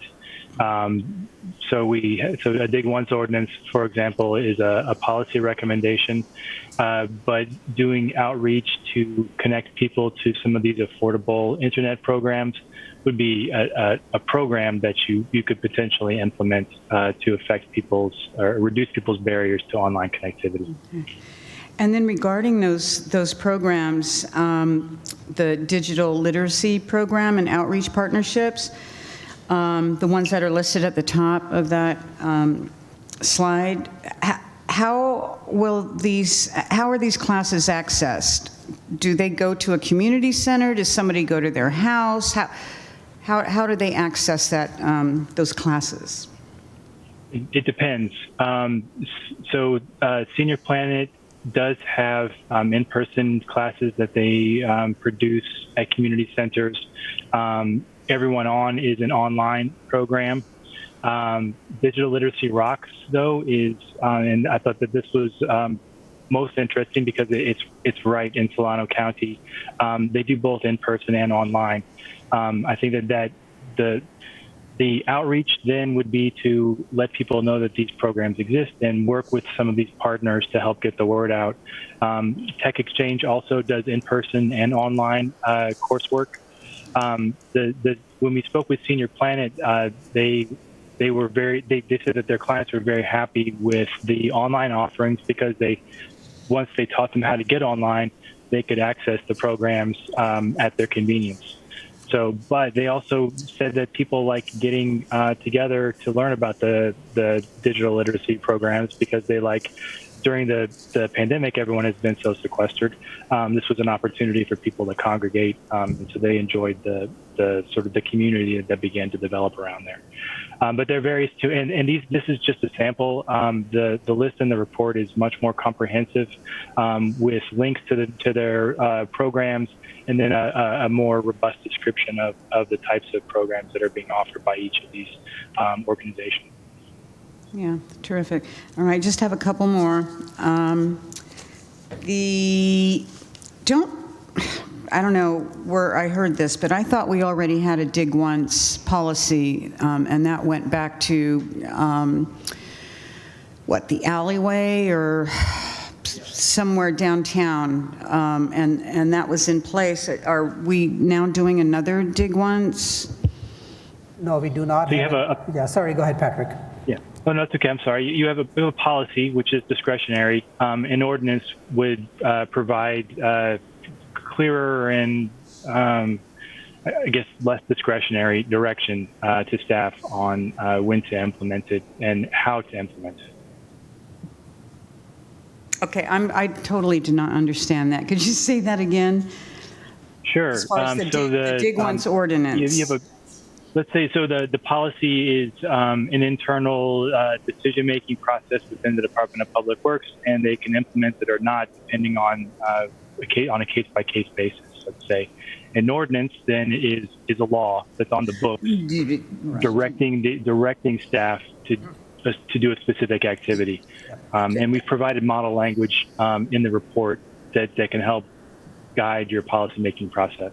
Yeah, And then if I could I add understand the ordinance part. I'm just saying that it's up for an option another time for a dig once. If I could add something here, yes. Patrick. So yeah, the policy, we do not have a dig once policy ordinance at this point. We have that policy right-of-way discretionary policy in our telecommunication ordinance section of the code, but we do not have a physical ordinance, dig once ordinance. What a dig once ordinance would do is that it would get tied to a permitting system. So if someone came in and wanted to dig up a street, the permit tech would actually, that flag would come up, and you would have to actually be notified that this street is being dug up. And all the right authorities or all the right stakeholders that could potentially lay a conduit or something under the ground can be contacted. So that's what that ordinance would do. And we do not have that ordinance at this time. Okay, I'm still not clear on this. I may have to go back and look at it. All right, so my last one thing here is the financial handouts, right? We've already allotted the 2.5 million, right? 2.5 million for the broadband pack. Council agreed to that in 2021. Now the additional 13 million funding to be dispersed in 2022 this was a one-time, from my understanding, it was a one-time deal. Are we now going to be able to provide another few $1 million to the broadband program? There's only 13 million left. Correct. So the 2.5 million that council allocated in the first round of ARPA would be used in this RFP that we're going to propose, and we're going to actually build the resilient the fiber network, the anchor institutes, and public Wi-Fi, and maximize that 2.5 million. And while we're doing that, we're seeking other funding opportunities that are mentioned here, state, federal. We're going to go after those policies. This was just mentioned by Patrick here, that there's another 13 million. If council chooses to allocate more to the broadband, that's welcome, of course. That's what that is for, actually. Okay, all right. But we are going to actively seek for other broadband funding, but we have to have these fiber optic master plan in place. We have to have the shovel-ready projects ready to go to receive the funding. Gotcha. Understood. Well, thank you, Patrick. Thank you, Naveed. You're welcome. Vice Mayor Verda-Liga. Thank you, Mr. Mayor. Most of my questions were asked already, but two comments. One is looking at the map, Patrick or Naveed, can you go back to that map with all the other one? There you go. Yeah, I'm glad that you had taken into consideration the expansion that's happening in Vallejo. In my district, Northeast Vallejo, there's a lot of new development, new housing off Columbus Parkway next to Benicia. And then also the pending development that will happen, hopefully, at the Blue Rock Golf Course. And then, of course, the Cook property, which is under consideration. Well, the council voted to contract that with Lewis Group. So there's going to be more housing and development and businesses on the northeast side. So I see that there's a red square or rectangle that says those are hubs, and then the purple ones are called proposed fiber sites. So when you say proposed fiber sites, are those also going to be called hubs later on, or is that a different terminology? So the hubs are the physical splice points, or where the conduits, multiple conduits come and go, and they're like, the intersections, so to speak, right? So the proposed purple lines that you see here are the redundant fiber ring. So when you create a fiber network, you want to have a redundant, basically some kind of redundancy. If one fiber gets cut, you have another way to get back into and everything kind of works. So that's what we're kind of proposing with this expansion. And you noted very well that we have new developments they're on the horizon. And my goal is to, when those new developments are happening, we're right there getting into those development with our conduit, city conduit, and getting those customers on. Good. That was just absolutely. Yeah, absolutely. good. I'm glad you mentioned that because yes, those are possible customers, and there's going to be several. Yeah. Well, a couple of thousand at least homes and households that will be exactly. moving into Vallejo. Okay? Yeah, because AT&T Comcast will get in there, but if the new subdivision is being put in, it's a perfect opportunity for us to get in there as well. Exactly. And give Comcast and AT&T Comcast. Yes, good. We need to be competitive, like you said. But then, of course, also parallel to that is providing internet access and free access to our, kids, schools, and our lower income, residents. So we want to make sure that we don't lose sight of that. And Vice Mayor, if I could add something quickly here. Sure. The internet access that municipal fiber would provide would be a very high quality type of internet access, which is called a symmetrical up and down. So if you give someone a 50 meg connection, you have a 50 meg up and a 50 meg down, which is very high quality, which you don't get that with Comcast and AT&T. They give you a very high download, but very slow upload. Oh, I did not know that. Okay, so when we... Yeah. Great, thanks for the information. So when we do the outreach to neighborhoods and groups in our city in all 6 districts, that those not freebies, but those make separates us from the other providers. Absolutely. That we highlight that. Absolutely. Okay? Yep. And that I was just going to follow up. How do we go about the outreach, and when will that start? And who's going to spearhead that? That would be your department, right? Yeah, exactly. So we do have I do have a temporary employee that I've hired as a contract, and he's helping me through the process of RFP, selecting a new vendor, and then we can utilize that employee to go reach out to our school districts and start doing the outreach and really get this fiber program rolling. Wonderful. Good. Yeah, thank you. absolutely. And then lastly, the 13 million in ARPA money, I know that has not been allocated yet. So I was going to ask the city manager, when will the council hear or when will we have an opportunity to give input and feedback on how to allocate the remaining 13 million ARPA money? We don't have a date just yet.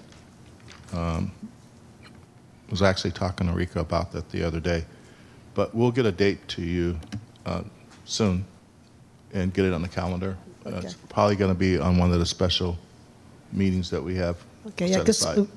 I was just going to ask, because we're going to have budget hearings and meetings in the month of May, then hoping to approve a budget by June, correct? So, and I know that folks Dawn has been so good at emailing all us about dates to reserve because, we're going to be dark in August. So I'm hoping that there will be a full council to to provide feedback and decide on how the 13 million will be allocated, the other half, the 13 million. Okay, so that's for my questions for now. Thank you, Mr. Mayor.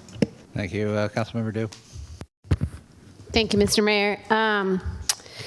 So thank you very much for the report. I appreciate all of this information. So it seemed to me like on the speed testing piece, that seems like a real critical component in order to obtain future funding. So I just want to make sure that that's definitely like next steps. Absolutely. And I would be supportive of the Dig Once ordinance. I also was confused. I thought when we did the policy that we had also created an ordinance. So I remember that coming in front of council at one point in time, but I guess I missed that it was a policy and not an ordinance. And then real quick on the ARPA funding, when we were in at the National League of Cities, I can't tell you how many times I heard discussions at the higher levels about ARPA funding being clawed back, and if we don't spend that, I would be fearful of that happening. So I think we need to move forward with our community outreach that we said we were going to do last year for the future 13 million. Just wanted to put that out there. And in terms of looking at targeting areas for investment, I do want to suggest that, like, looking at that map of the low investment areas, overlaying that with the census tracts to focus investments on the most disadvantaged neighborhoods. I think that would be very impactful for those areas. Thank you. Absolutely. Absolutely. Thank you, Councilmember. And if I may weigh in finally, when we move forward on the proposals as to how to pay for this, I would like special reference to whether or not it will impact the general fund on any level.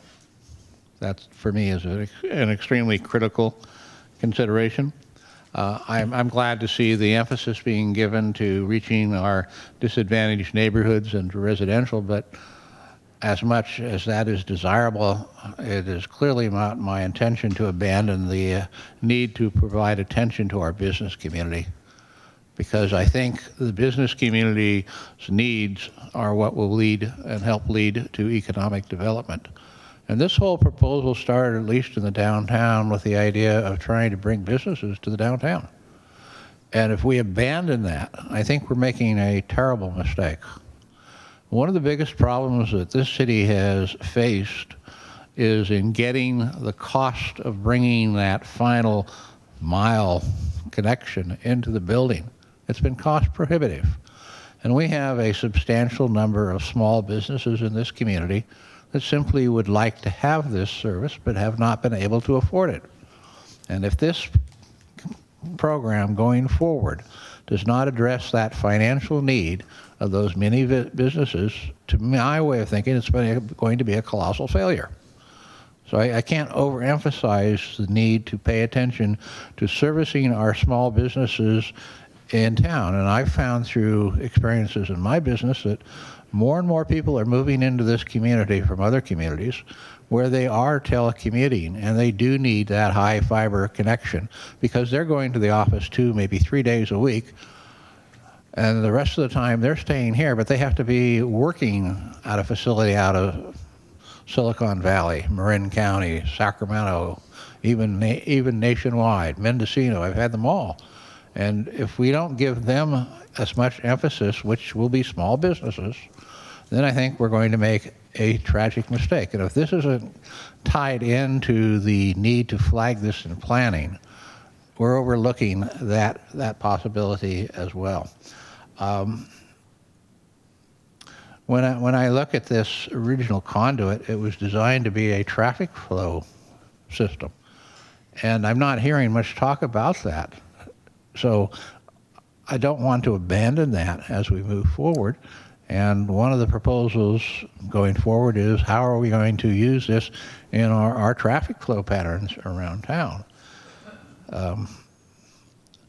Along with the small businesses, I know everybody's concerned about youth development. Well, one of the small businesses we have around town in some abundance are daycare centers, whether they're state authorized 6 people or less, or the more commercial of over 6. And we're going to have to find a way to provide that service to these daycare centers as well at a cost that they also can afford. One of the things I notice on this existing and proposed fiber routes is that the purple cable seems to end at Harry Floyd Terrace, and it doesn't extend farther north of that, and I don't understand why that is,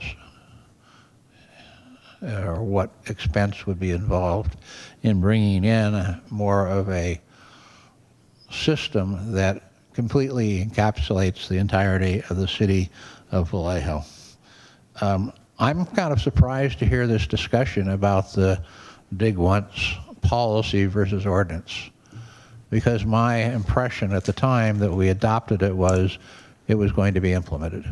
And to hear now that it was not implemented, to me is saddening and angering at the same time. I know that this program has been ignored for the last several years by management, and I'm kind of angry about that. But I want to move forward, so I am in full support of an ordinance. In this case, we just can't afford to do that again. It's a huge error for the last several years. And I don't think we've gotten the benefit out of this fiber optic system that we should have and could have had management paid more attention to this program in the last 4 years. And I'm sorry to say that in public because I know the policy, but I have to express my frustration in that area because I've been hammering and hammering and hammering on this for years. And I'm really happy to see this come to fruition, and I commend staff for finally putting it together. I disagree with some of the commentators that this is the same thing as before. It's substantially different. And it does give us a path forward. The purpose of this hearing tonight is to provide direction to staff. I think council has done that. And if anybody has any last comments or directions, or there are any questions from staff or clarifications, we'll entertain that now. Otherwise, we'll move forward. Any last comments? Anything from staff? Just a quick comment, Mr. Yes. Mayor. Yeah, thank you very much for your comments, and the council and the public. Really appreciate that. I've noted them all down, and I will review the tape as well and make sure these are incorporated into our final report that we bring back to you. So on May 10th, we are planning to bring this documents with your comments back in for adoption, and then also we'll be bringing an RFP back to you as well on the May 10th. So the RFP will be published, and then we'll be at that point actively seeking a new public-private partnership. So I just want to give you that little timeline right now. Thank you for calling attention to when that RFP will be back to the council. I would urge anybody who's interested in the public, and council members as well, to very carefully review that RFP far enough in advance of our next hearing on this and come in with specific things that you want to see in that RFP, because if it doesn't get in there, it won't exist. Right. And I have some concern whether or not we can actually finalize it in one night, but we'll give it our best shot. Okay, so with that, we will conclude this item, and we'll move on to 9C. Madam Clerk, will you please announce that item? Adopt a resolution appointing Michael Malone as city manager, approving an employment agreement between the city of Vallejo and Michael Malone, and authorizing the mayor to execute same. Thank you. And Naveed, would you start the 2-minute public comment clock? Also, for anybody who in the audience that wishes to make a comment, make certain you have your public cards in. We have a presentation. Carmen, are you going to be doing it? Yes, I am, Mr. Mayor. So, the floor is yours. Good evening, Mayor and members of the City Council. Carmen Valdez, HR consultant. Tonight, staff is seeking approval from the City Council to adopt a resolution appointing Michael Malone as the next city manager for the city of Vallejo and to approve his employment agreement. Included in the agenda packet is the full employment agreement for your review. At this time, I will go over just the key items that are part of Mike Malone's agreement. The effective date of the agreement is April 18th, 2022. The term is 24 months, expiring on April 18th, 2024. Base salary is $278,000. City will provide an automobile and a cell phone. He will be receiving a housing, lodging allowance of $450 monthly. In the event that Mr. Malone decides to resign, he needs to give 30-day notice to the city. In the event that Mr. Malone decides to retire, he needs to give a 6-month written notice to the city. There is an ability for a severance package in the event that Mr. Malone has an involuntary separation, and that would be 12 months of base salary with the release of claims. If Mike Malone decides to resign, there will be no severance package. All that he will be eligible for will be his payoffs of the leave banks that he has accrued. All other benefits will remain the same as what he's receiving as the water director, that all at-will employees and the unrepresented group do receive. So at this time, staff is seeking adopt a resolution appointing Mike Malone as the city manager, to approve the employment agreement between the city of Vallejo and Michael Malone, and as authorizing the mayor to execute same. This concludes my presentation. I'm happy to answer any questions that I can. Thank you, Ms. Valdez. Are there any questions from council members? There are none. Do we have any in-person commentating cards? Yes, Mr. Mayor, we have 4. We have 4. Okay, would you Mr. call Mayor, those? while Yes. the speakers come up, I just wanted to point out one minor change in the contract from what is in your packet this evening. In drafting this contract, we lost track of the additional holiday that was added last year by the federal government. So there's one additional holiday. Just wanted to let the council know that. That would be one additional change that we would make post-approval if the council approves this tonight. That's noted. We can't very well fight the national holiday, can we? Not really. That is... Juneteenth. Juneteenth. Yeah, right. Okay, Vice Mayor, would you call the cards in order, please? Yes, we have. Yes, Mr. Mayor, we have 4 speakers: Tim Heimstra, Rascal Kayangyang, Andrea Sorce, and Mark Lampkin.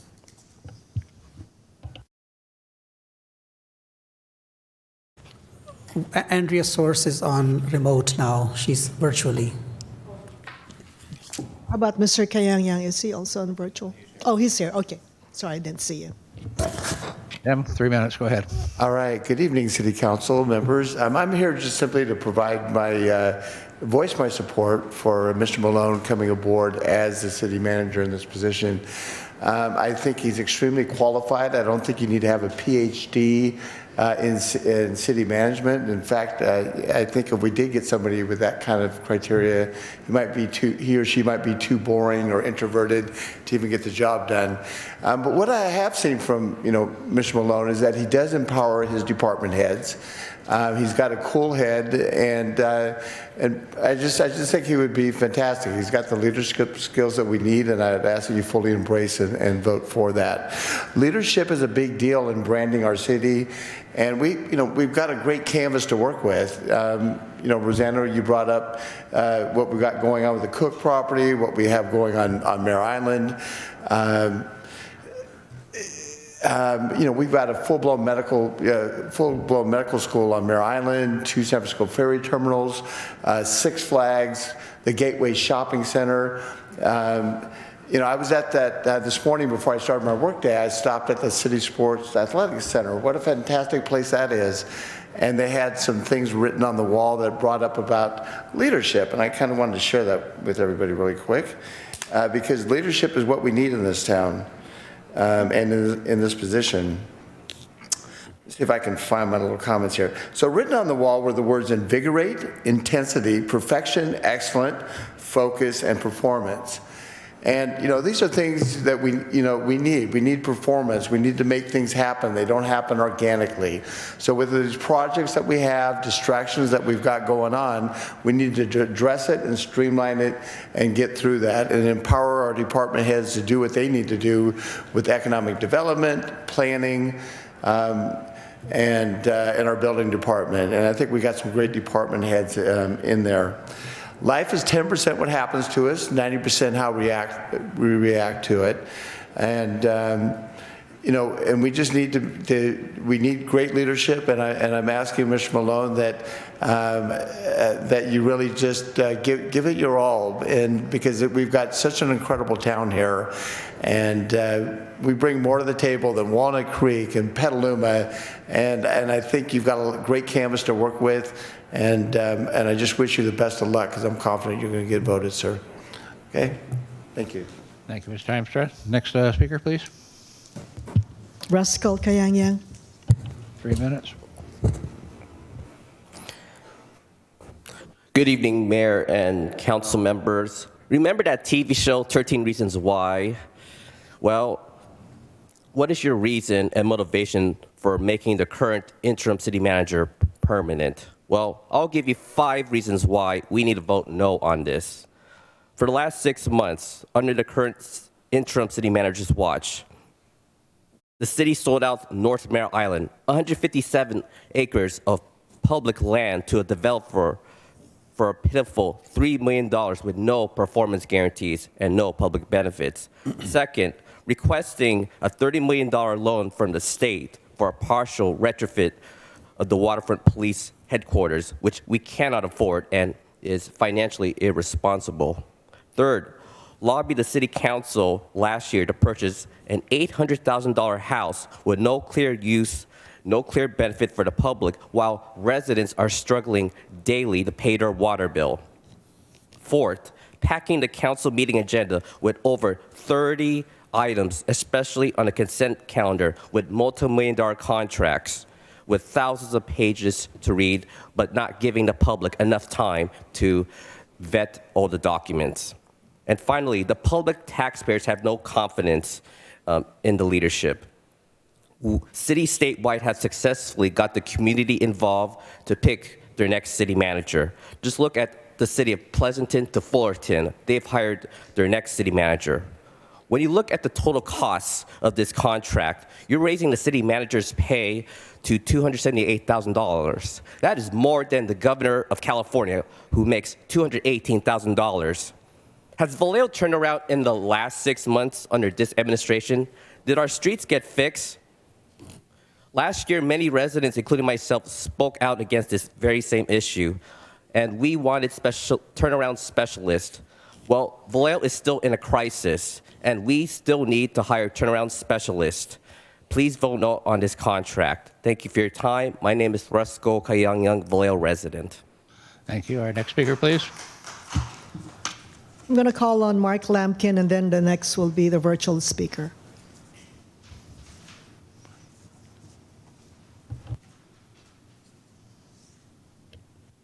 Good evening, Mayor, council members. I'm Mark Lampkin, and it's hard to believe I've been here almost 10 years now. It's my first time at the podium. During that time, I've seen two city managers here who both left under a ball of confusion. It was public, it was messy, it was expensive. I'm not sure why Mr. Malone would even want the job. Yet he stepped in during a tumultuous time and has, from all I have seen and heard, stopped the bleeding in the city manager's office and begun the rebuilding of a healthy work environment with city staff. I've had a couple of conversations with Mr. Malone, and he presents a reasonable and capable individual who has earned his status and achievements by likely having to be twice as qualified as others on his journey to this destination. Having worked in corporate healthcare in the 1980s and 90s, I have firsthand experience in that regard. I recently conferred with a friend I've known since 1978 who worked with Mr. Malone at the City of Sacramento. She reaffirmed my assessment of him, and she's not one to hold her tongue or offer false flattery. The 45th President of the United States left quite a mess upon his departure, and the current president has done a remarkable job in not making the front page headlines weekly while repairing the damage to our reputation globally. Maybe Vallejo should take note and consider how much better it is to have someone in place who has kept the ship afloat and put out the many fires that he inherited from his predecessor. I ask you, council, that you appoint and confirm Mr. Malone as city manager of our beloved city. Thank you. Thank you. Our next speaker, please. That's all we have for in-person speakers, Mr. Mayor, and I believe Andrea Sorce is on the virtual. We have three online speakers. David Haldane, go ahead, please. Good evening, Council. I would like to recognize Mr. Malone's background as someone who started getting his hands dirty and built a career into management from there. It follows closely with my own, and I appreciate that in him, and I hope he still changes his own pipes from time to time. I'd also like to acknowledge his career as a Navy veteran, and that he must surely understand the need for our city to clear the decks and prepare for action. There can be no action until the decks are clear. Otherwise, you are putting at hazard your crew. and the success of your mission itself. I am concerned when I see the continuation of previous programs, previous ideas, as well as certain amounts of obfuscation and lack of transparency to the public. I hope that those are just echoes of a previous administration and that there are steps in place to increase transparency and to improve the level of veracity of some of the information provided. Overall, I think that this decision itself should be delayed at least for tonight. This is the sort of thing that an entire city council should vote on, and I believe that you should continue this motion into the next meeting when all city council members are present. Thank you very much. Thank you. Next speaker, please. Alyssa Swift, go ahead, please.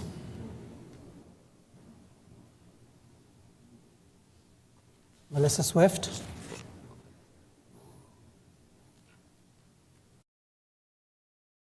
Is she showing muted or? Yeah, she's unmuted. I'll call the next one. Oh, there she is. And actually, Anne Carr, go ahead, please. Okay, this is Anne Carr. Can you hear me? Please confirm. Yes, Anne. Hi, thanks very much. So good evening, Mayor and Council. I'll fast forward to the bottom line here and then back up and provide my reasoning. I am surprised and disappointed that Council seems ready to basically give Mike Malone a raise and a promotion into a permanent position as city manager. And I'm not saying anything about his niceness or conviviality. I'm not saying anything about his tenure in the water department, but his tenure as a interim city manager is lacking. I'm very concerned about what seems to be a pattern of reckless spending. There also seems to be a pattern of lack of respect and collaboration with the public, and you witness that in these jammed city agendas that have millions of dollars of programs hidden in consent calendar that really should be forwarded to the action calendar, overloaded action calendar agendas. Another thing that I'm very concerned about is when he was still just a department head, he had circulated effectively what was a loyalty test for employees. And I think that his initiative and leadership on that is pernicious in terms of creating a healthy work culture. I think I would like to see the council at minimum, if they feel compelled to appoint him as a permanent city manager, do it only for 1 year.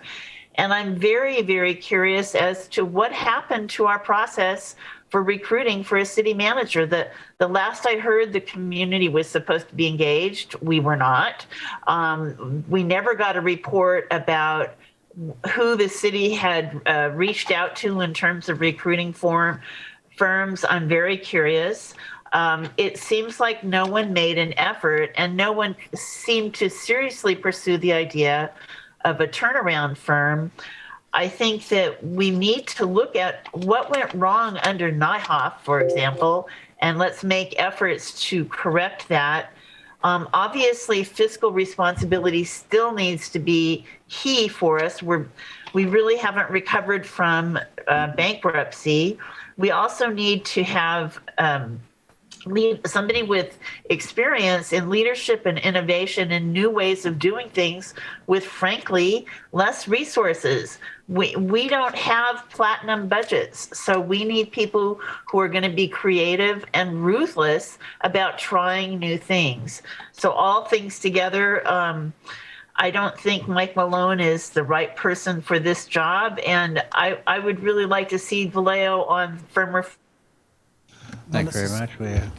Can I just say something real quick? Yes, Mr. Malone.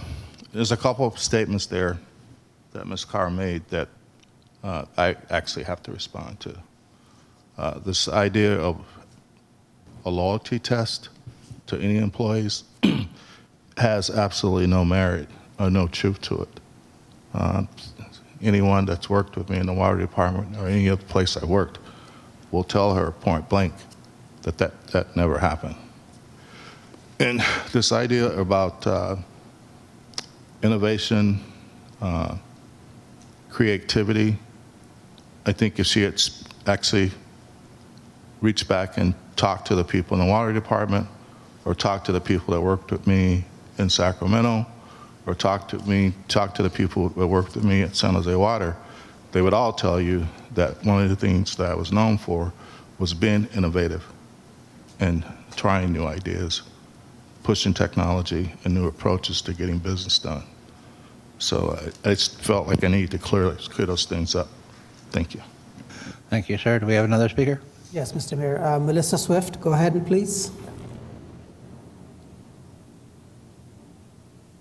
Looks like she's not unmuting herself. I'll call on the next person. Andrea Sorce, go ahead, please.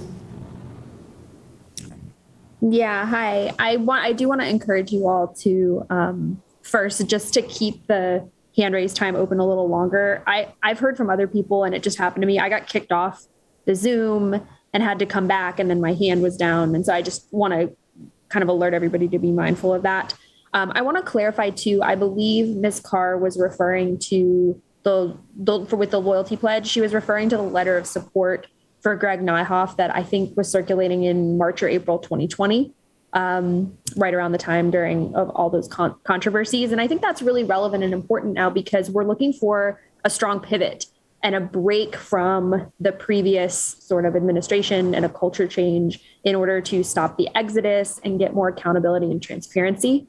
I really want to support what Mr. Kayangang was saying about, some of the issues we've seen, the house purchase in North Mare Island, the 400 Mare Island Way, the pushing through the staff raises and bonuses during a time when there were really serious issues like Project Room Key going on, and just a lack of accountability. I think what I want to do today, given, again, what Ruskell said about the public not trusting city leadership, is just talk about the need for accountability and transparency.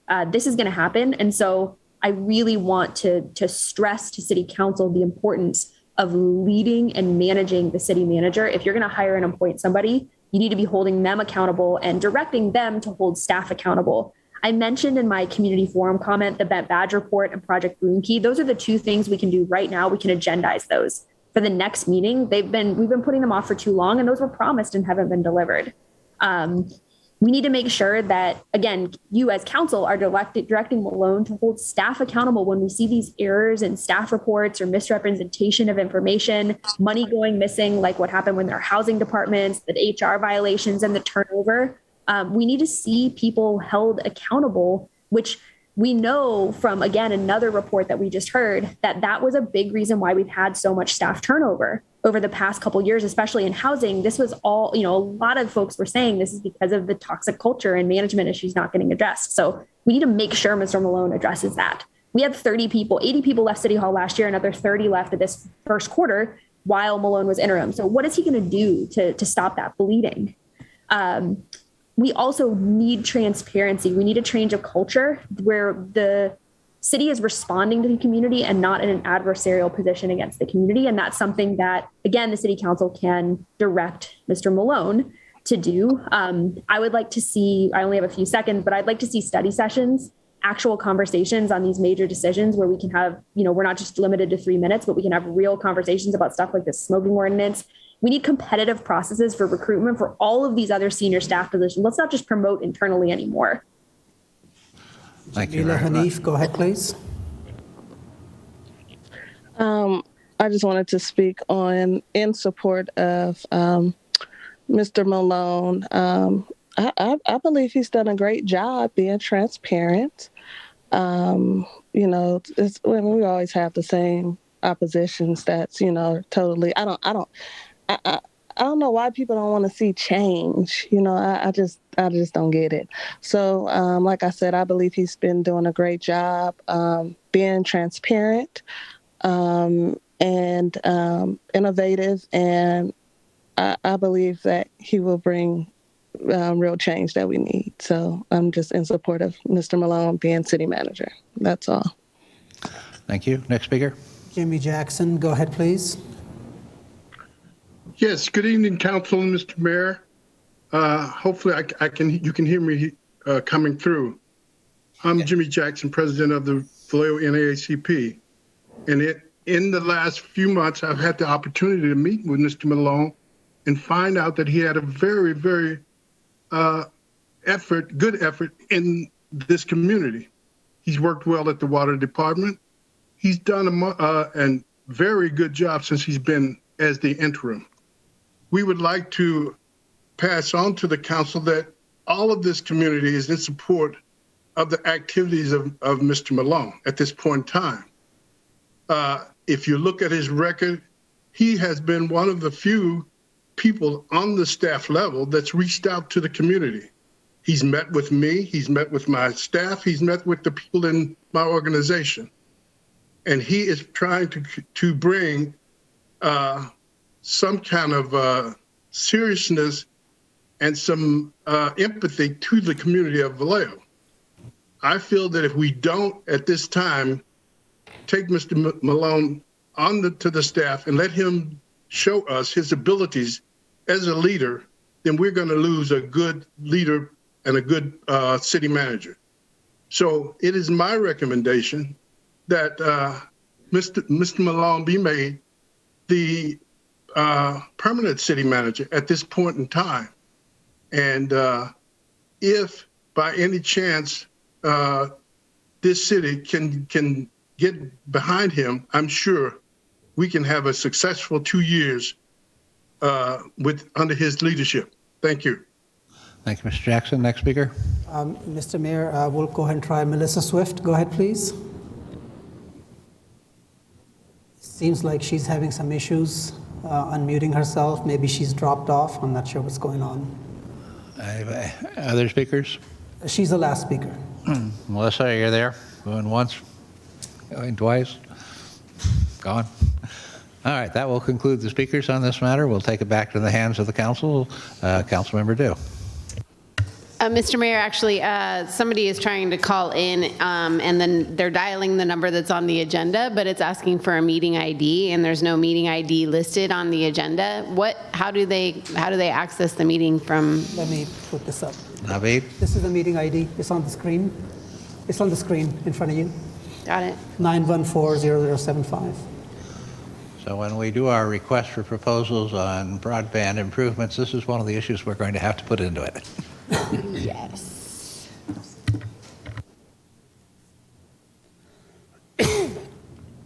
Okay, we're gonna let Councilmember Dew get that information to that person. Is there anybody else who wishes to make a comment pending her successful undertaking? Councilmember Lorea Diaz. Yes, I think that in all fairness, we have to state some facts here. Many issues that our city's facing right now, they were there before Mr. Malone came. And that's just a fact. Whether we like it or not, it's a fact. It's like trying to say that I'm responsible for something that took place before I was on the council. I will answer for anything that I voted on, but don't ask me to answer for something that happened prior to that. So what I can say right now as far as Mr. Malone is I was opposed to having him be the city manager, the interim city manager. And, I explained to him, I met with him, I told him my reasons.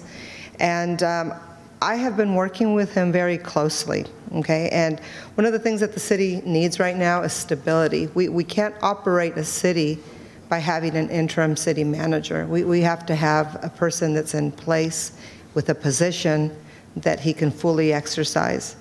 Mr. Malone has been a city manager that's had open communication with me.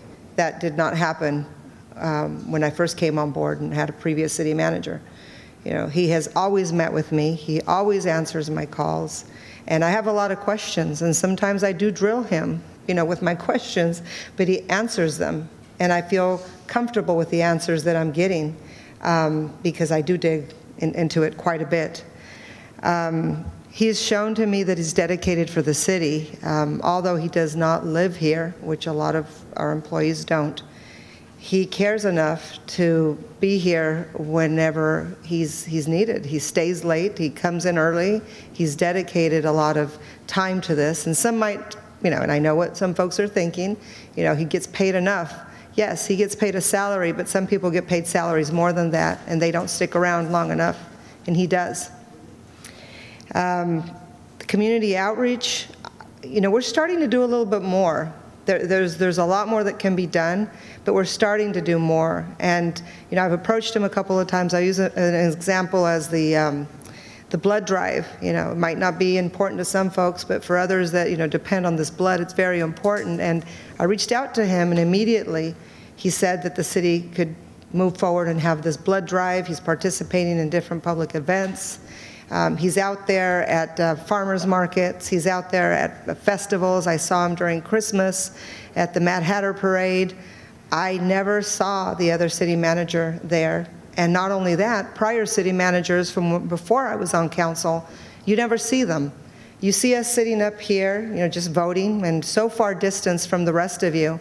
And that's one thing that I admire about him, that he's in the trenches. He gets out there and he's talking to people, whether he's bashed and hated or liked.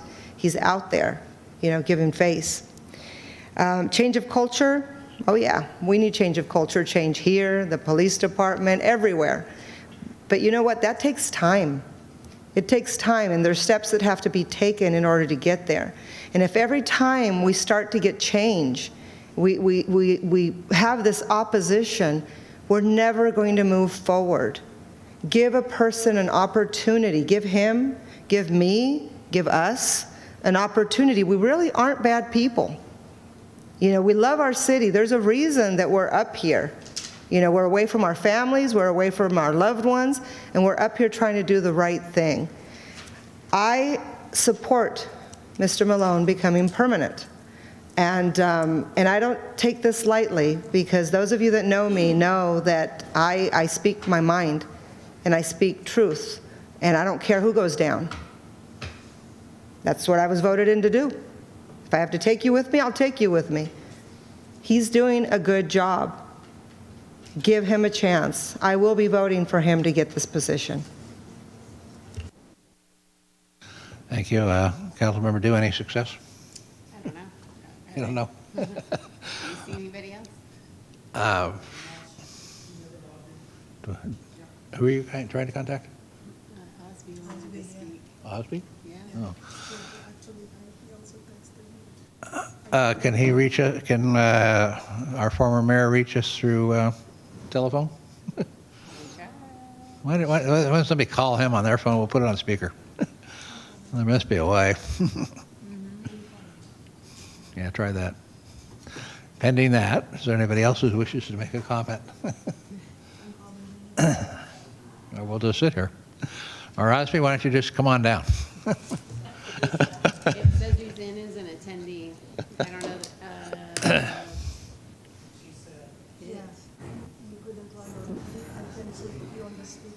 That's fine with me. This electronic stuff, we might as well use it. Take a look. I trust we aren't violating some Brown Act problem.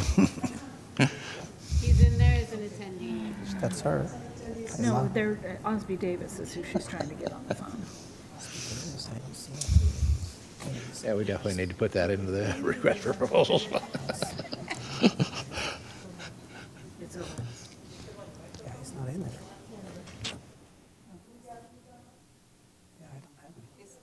Is he in under someone else's name? Diana Estrin, by any chance? Ask him if he's in under someone else's name. Because she's got her hands raised. Yeah.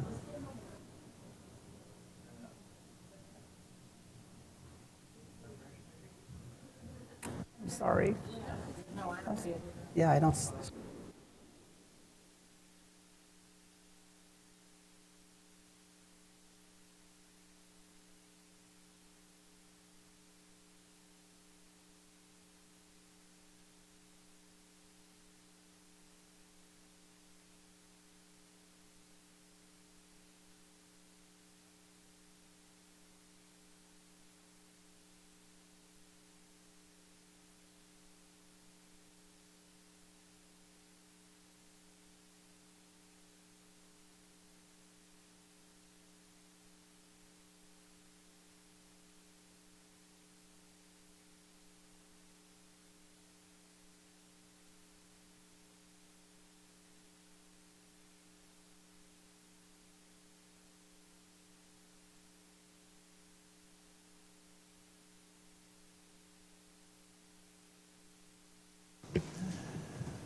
Anna Estrin, go ahead, please. Hi. I'm just wondering where civil service rules apply in this action on the action calendar. I'm a former government employee. I worked 25 years in law enforcement, and every civil service position, including city manager, has civil service rules that you have to comply by. And I don't think that doing this unilateral decision without going through civil service rules is going to behoove you. You might have problems with the unions and labor around all of these things, because there might be other people who want that position, who may be more qualified for that position. Not that I'm saying he's less qualified, but the civil service rules say they should have the opportunity to apply for that position if it's open. So giving somebody a position because they did an interim is not something we do in civil service. I know, because I had to go through civil service testing for a job that I had done interim position for in several instances in my career. And you have to go through the same ropes that everybody else does. It shouldn't be a given. And I hate to put it that way, but we should be following rules. And that's all I have to say. I yield back the rest of my time. Thank you. Thank you very much for your comments. We appreciate your insight. Did we get in contact with Mayor Davis? No? I guess he's given up in frustration. Or you can still call your cell phone. We'll put him on the microphone. Okay. Okay, while you're doing that, I'll recognize Councilmember Ariola. Thank you, Mayor. Oh, yeah, he's here. Yeah, he's here now. Okay. Mayor Davis, go ahead, unmute, do whatever you need to do. Phone number ending in 608, go ahead. You can unmute yourself by hitting *6. A little different on the other side of the dais, huh? Yeah, he's talking. Go ahead. Am I unmuted? Yay, go ahead. Welcome to the crowd. Okay. Can you hear me? Okay, well, you're doing that all recognize. Yes, we can hear you. Hello? We can hear you. Go ahead, we can hear you, Osby. All right, thank you. Let me first say thank you, Mr. Mayor and council members, for giving me an opportunity to speak. Okay, I'm trying to speak.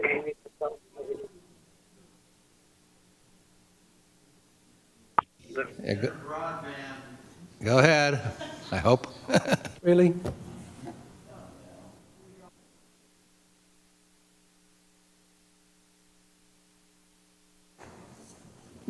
Mr. Osby, you can go ahead and hit *6 on your phone. There you go. Go ahead, we can hear you, Osby. All right, thank you. I will. Go ahead. You can go ahead and you can start talking. Yeah, I'm trying to speak. I guess I'm not used to technology.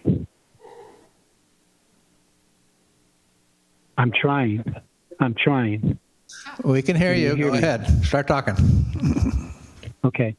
All right. Again, thank you for giving me the opportunity to speak to the council regarding this important issue. I've hit *6 twice. We can still hear you. You can still hear me now? Yes. I'm trying. Good. Keep it up. Okay. All right. So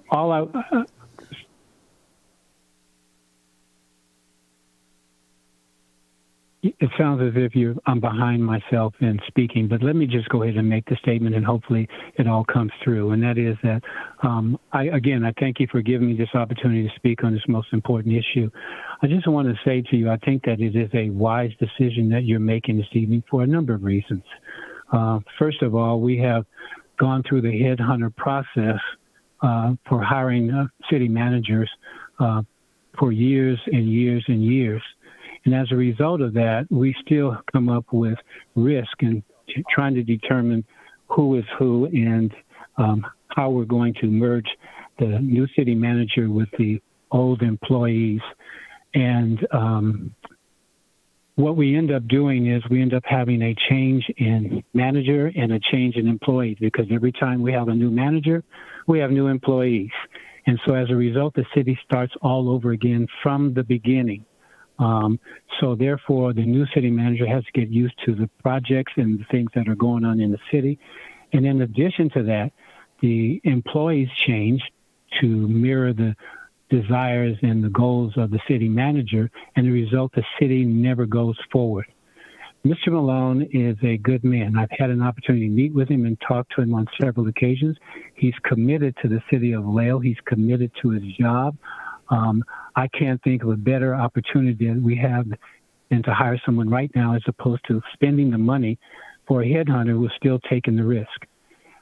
What do we lose by hiring Mr. Malone? We gain everything instead of losing anything at all. He's proven himself to be a qualified and dedicated employee. He's handled the city manager temporary job with excellence. I don't think anyone can find anything wrong with it. So go ahead and make the choice to choose Mr. Malone as your city manager, and let's try something different for a change. Someone who's committed. Employees don't change. The projects we started and where you're going can progress from here. So thank you for giving me that opportunity. I hope you all, in fact, support him in his bid for permanent city manager. Thank you again. Thank you, Mayor Davis. Appreciate your comments. We'll now recognize Councilmember Dew. Thank you, Mr. Mayor. And I echo many comments that were made already this evening. I am in agreement that by making this decision tonight, we are allowing our organization to have stability that has been missing for some time.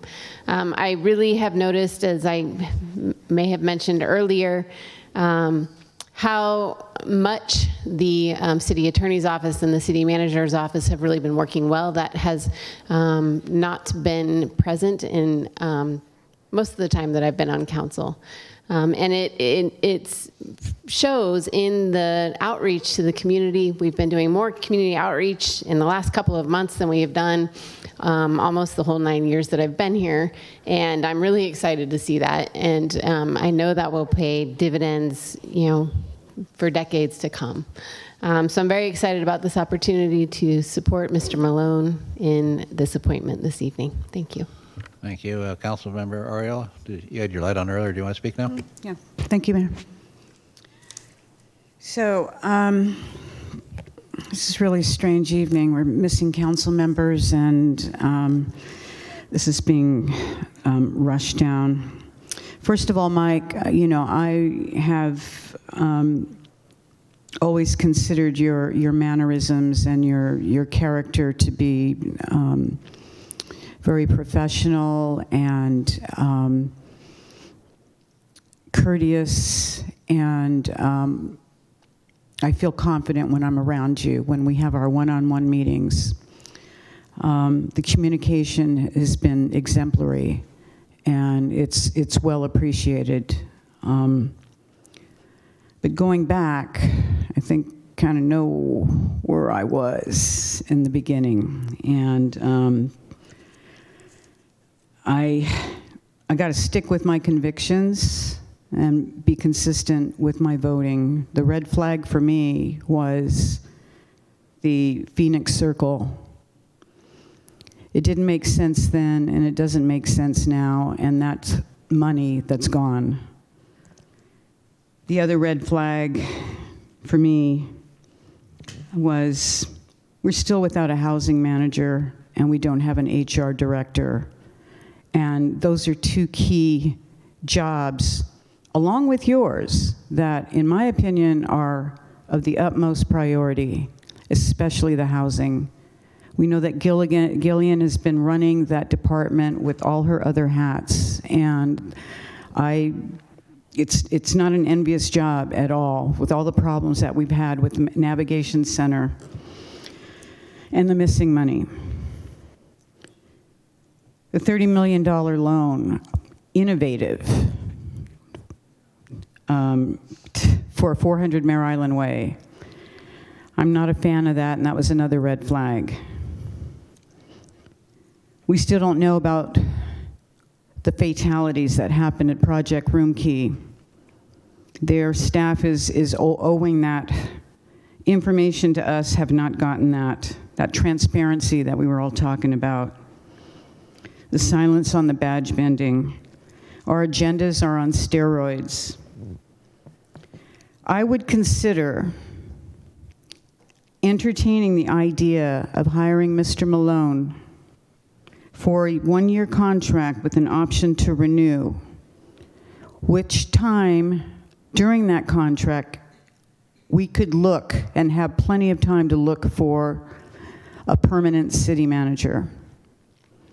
I think that's pretty much it in a nutshell. I'm not 100% sold on my decision, so I'm going to have to, unless council can compromise with the one-year contract, I will be voting no. Thank you, Councilmember. Allow me to weigh in on some points before I recognize Vice Mayor again, who wishes to speak, I guess, a second time. All right. Oh, I'm sorry. I thought you had. Go ahead. No, go ahead. Thank you, Mr. Mayor. Okay, first, let you know I'm going to support the appointment of Mike Malone as permanent city manager for 2 years, as recommended in the contract. First, Mr. Malone has served more than 6 months. In any organization, whether you're a manager, line staff, or director, 6 months is usually the probation period. Did he meet the goals that was in the task that the council asked him to do? My opinion, yes, he did. He had to shepherd this organization for the last, 6-7 months. That's no easy feat. He has proven time and time again that he has the leadership skills, humility, the calmness, and the demeanor that this organization needs. We as a council, we only hired 2 staff. One is the city attorney, that's Veronica Neb, and the city manager. Those are the only 2 staff that the council has the authority to hire. All department heads, that is the responsibility of the city manager. All city attorneys and deputy attorneys, that's the responsibility of Veronica, our city attorney. So we have to be very careful in who we appoint as city manager. And I think I believe, in my opinion, we have found a gem of an employee in Mike Malone. I've met with him more than I've met with any city manager in the 8 years that I've been on the city council. That alone is something that I admire about Mike. He takes the time, he's here on weekends, he meets with community, he stays up late if there are meetings, and he is accessible, not just to the council, but to the public. He is the man that we need to provide stability and consistency, and that's what we need moving forward. If we are to move forward this city, we need Mike Malone for the next 2 years. And everything takes time, so let's give him a chance. And once he is permanent, then all the interim he will make a determination who to hire for housing, for economic development, for public works. Everyone is in an interim mode. I mean, if you were in that role, would you want to be an interim forever? I don't think so. This is a very competitive market. Several cities have hired many of our staff. They have left. Why? Because of the interim nature of the jobs and also because of what's going on in our community. So I'm going to support Mike Malone. He's not perfect. He's not a saint. We're not hiring a pope here. We are hiring a human being because, he's not applying to be pope. I'm just putting that out because I've heard those comments. We don't want a saint. We want a person who is going to lead our city in the direction that the city council wants it to be. We have set goals of economic development. We want to make sure that we pay attention to our youth, and Mike Malone is the leader that will help us take us in that direction. So that is my vote, and I will support the resolution. Thank you. Thank you, Vice Mayor. It's important to note that we have not a city manager form of government. We have a city council, city manager form of government. That's a partisan by partnership. And the defects that were alleged against Mr. Malone, they all came to this council for a vote, every single one of them. And this council are the ones who made the final call. Now, if you don't like that call, that's understandable, and that's what elections are all about, but it's the council that made these calls. Mr. Malone, as the manager's job, is to bring us issues, which is what he's done. And as a council, we all need to learn how to work together much better than we have done in the past. Stop taking shots at personalities and people. Concentrate on positions. Part of the agendas that you've seen so crowded are because of what occurred in the past. The reasons you all cite occurred in the past. It's time we recognize that old principle, the sins of the father should not be visited on the son. But that's exactly what we're doing here. We're labeling Mr. Malone with the sins of the dearly departed. It's time we buried the dearly departed, believe me. You know how many times I met with our city manager who's dearly departed in my office? 0. Not one single time. I had a couple of phone calls with him, yeah, and some Zoom meetings. I regularly meet with Mr. Malone. I've regularly met with him on the water board. And perhaps some of you have forgotten, Mr. Malone was not hired by Mr. Nyhoff. He was hired by Dan Keene. And the reason he was hired was that the water manager at the time, and he wasn't a department head then, brought to us a proposal to raise the city rates, which was needed because of our antiquated water system. When that blew up and we had almost a revolt down here of hundreds of people screaming bloody murder about it, Mr. Keene tapped Mr. Malone out of Sacramento to come here. And he came here, he stepped back and said, we need public involvement, we need public input, we need to slow this down, we need to look at a more level, logical water rate system. And that's what he produced. So if you're going to look at what he's done, that's an instance of how he works. He's not a flashy guy. You know, he's not, and he's not arrogant either. He has qualities of what a manager needs. He's patient, he's studied, he looks at things, and he listens, which is what we need. We had a discussion earlier this evening about the difficulties of recruiting people, Zoom, the number of people we don't have in this organization. Well, you know, that's not unique to Vallejo. That's countrywide. We're recruiting a manager right now for the Waste Management District. We came up with 20 applications, of which 4 only are from the state of California. You can't find employees because when COVID hit, 20% of the baby boomers decided it's time to retire, and they got out of Dodge. And there's this gulf. If we went out and tried to find a turnaround expert, we would lose those 6 months while we were trying to find the recruiting firm to do it. We'd lose another 6 months while the guy came in here and learned what was going on. We'd lose a year. We don't have a year to lose. We need to attack these problems. We need to attack them now. And Mr. Malone at least understands them. And he brings them to us.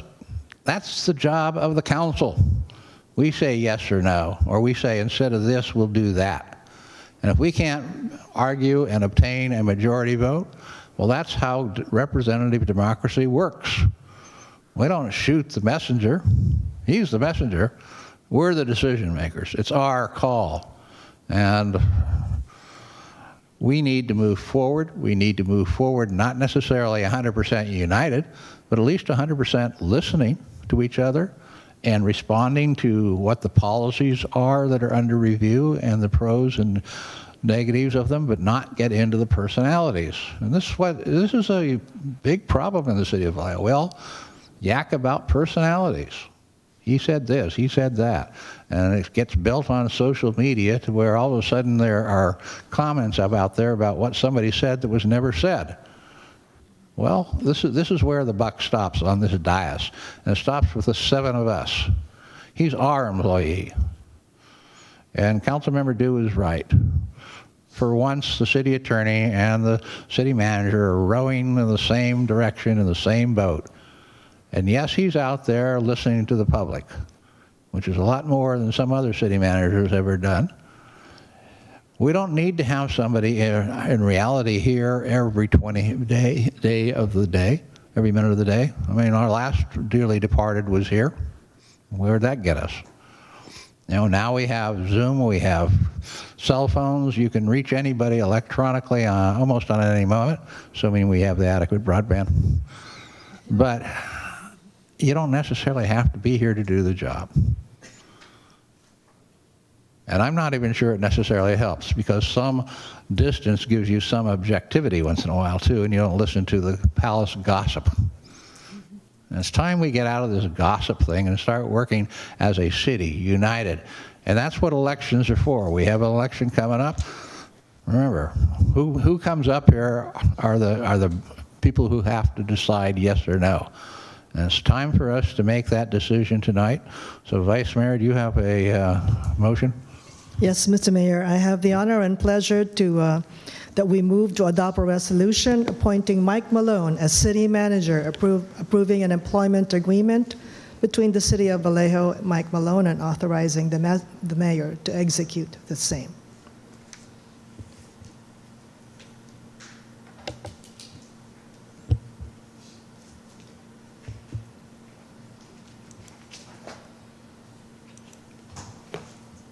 Motion carries with Councilmember Arreola opposed and Council Members Brown and Meisner absent.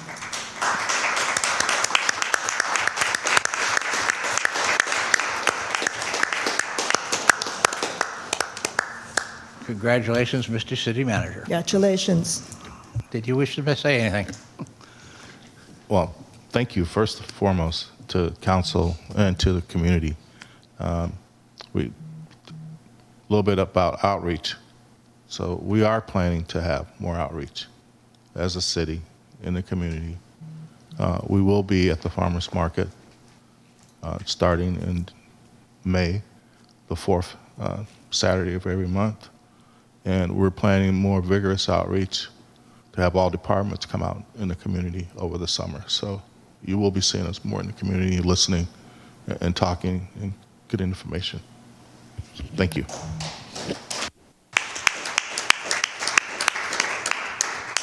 Thank you. I'll move on to item number 10, information calendar. I see nothing on the agenda. 11, city manager report. Do you have anything additional to add? Yeah, it's just a couple items, Mayor, I wanted to add. On May the 2nd, the police department is going to receive a check for a grant for a mobile health unit. I believe you guys were all invited to attend that event. That's pretty huge. We've been talking about the lack of mobile health services in the city. This is one step towards that effort. And also, we'll give some kudos to the water department. They met with the county today and was able to receive funding for 2 feasibility studies. One, to look at an old intake structure to see if it's feasible to revive that intake structure, which will enhance our water rights, our ability to collect the water that we are entitled to. And another to look at an alternate water source for the lake's water system, a pumping facility. So that was a good effort to partner up with the county to help fund those 2 activities. Thank you, Mr. City Manager. City Attorney's report, Ms. Nebb. Thank you, Mr. Mayor, members of the council. We do have a report. Our quarterly report is in your agenda packet. As council can see, during this quarter, we managed to resolve 7 additional cases. We had 3 new cases come in, but one of those was both came in and resolved all in the same quarter, so that's good news for us. The number of motions, et cetera, that we have is in the report. We recovered funds in this quarter of $23,000 and some change. Payments associated with some of our NLP action with regard to the neighborhood law program, receiverships, and some other minor fees recovered. I did want to point out to the council, and the council knows this information because we provide a report on a regular basis, but in the last 18 months, we have settled 38 of our cases. And in that same period of time, we have been awarded over $1 million in fees and penalties from parties with whom we are in litigation. And that concludes my report. Thank you very much. We'll move on to the item 13, Community Forum. Naveed, would you please start the 2-minute clock on Community Forum? I will now ask Naveed to start the 2-minute clock. For anyone wishing to address the council on items not on this meeting's agenda, both in person and virtually, at the conclusion of the 2 minutes, anyone wishing to address the council must have either placed a completed speaker's card in the box located to the left of the extended dais. Should that be to the right? No, wherever it is. Or raise their hand virtually. Anyone submitting a card or raising their hand after the 2 minutes is up will not be recognized. The last community forum is an opportunity for interested members of the public to address the council on items not on this meeting agenda. Any interested members of the public desiring to communicate with the City Council as part of the last community forum who have not already addressed the council under this first community forum may do so at this time. Each speaker is limited to 3 minutes pursuant to the Vallejo Municipal Code section 2.20.300. Members of the public who address the council as part of the first community forum will not be allowed to address the council again. And I might add that there's been some discussion about the tolerance of community forum. It is a First Amendment right. It is content that is protected, whether you agree with it or not. So we would ask that you, as audience members, you do not disrupt any speaker at community forum, because it is the disruption part that triggers the recess approach of 10 minutes. So if you don't like what somebody has to say, just go outside or turn your back, close your ears. But we do have to be tolerant to listen to content, because that is what the First Amendment says, and we've been doing some research on that and talking with different groups about it, and we do have to be tolerant here. So thank you very much for listening to that. And with that, as the clock runs down, we will close the sign up for the community forum. Do we have any in-person speakers? We have one. Please call that person. Yes, Mr. Mayor, we have one in-person speaker, and that's Dwight Monroe, Jr. Mr. Monroe, you have 3 minutes. Thank you, Council. My name is Dwight Monroe, Jr., 7-year resident of Vallejo. I applaud you all who just voted on this, appointing Mike Malone to City Manager. I want to be the first to publicly, thank you for your service of what you're doing here, and also congratulate you on this appointment. It's truly an honor and a pleasure to see you here doing this. I've been living here in Vallejo for 7 years, and also want to give a shout out to Ms. Veronica as well, because I have never seen this team, these two people, actually working so cohesively.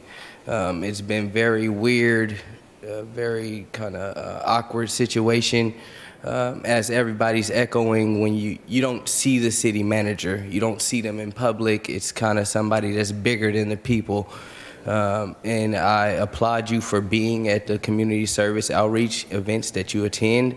I haven't seen you miss one. I've actually astonished that you don't live here in Vallejo and you're making the effort and time to come to all these events, because it truly is amazing that you're actually delivering on that. Like they all mentioned, they barely spoke to the city managers themselves. These weren't people who seen eye to eye with the common people. Just my take on it. And both of you guys have showed an abundance of, just humility and everything. You guys taking a lot of different shots, and you guys are staying there professional, and I really appreciate it, and just congratulations to you guys. Thank y'all. Thank you, Mr. Monroe. Do we have any further speakers in person? We have none. So do we have any virtual speakers? Yes, Mr. Mayor, we have 2 speakers. David Haldane, go ahead, please.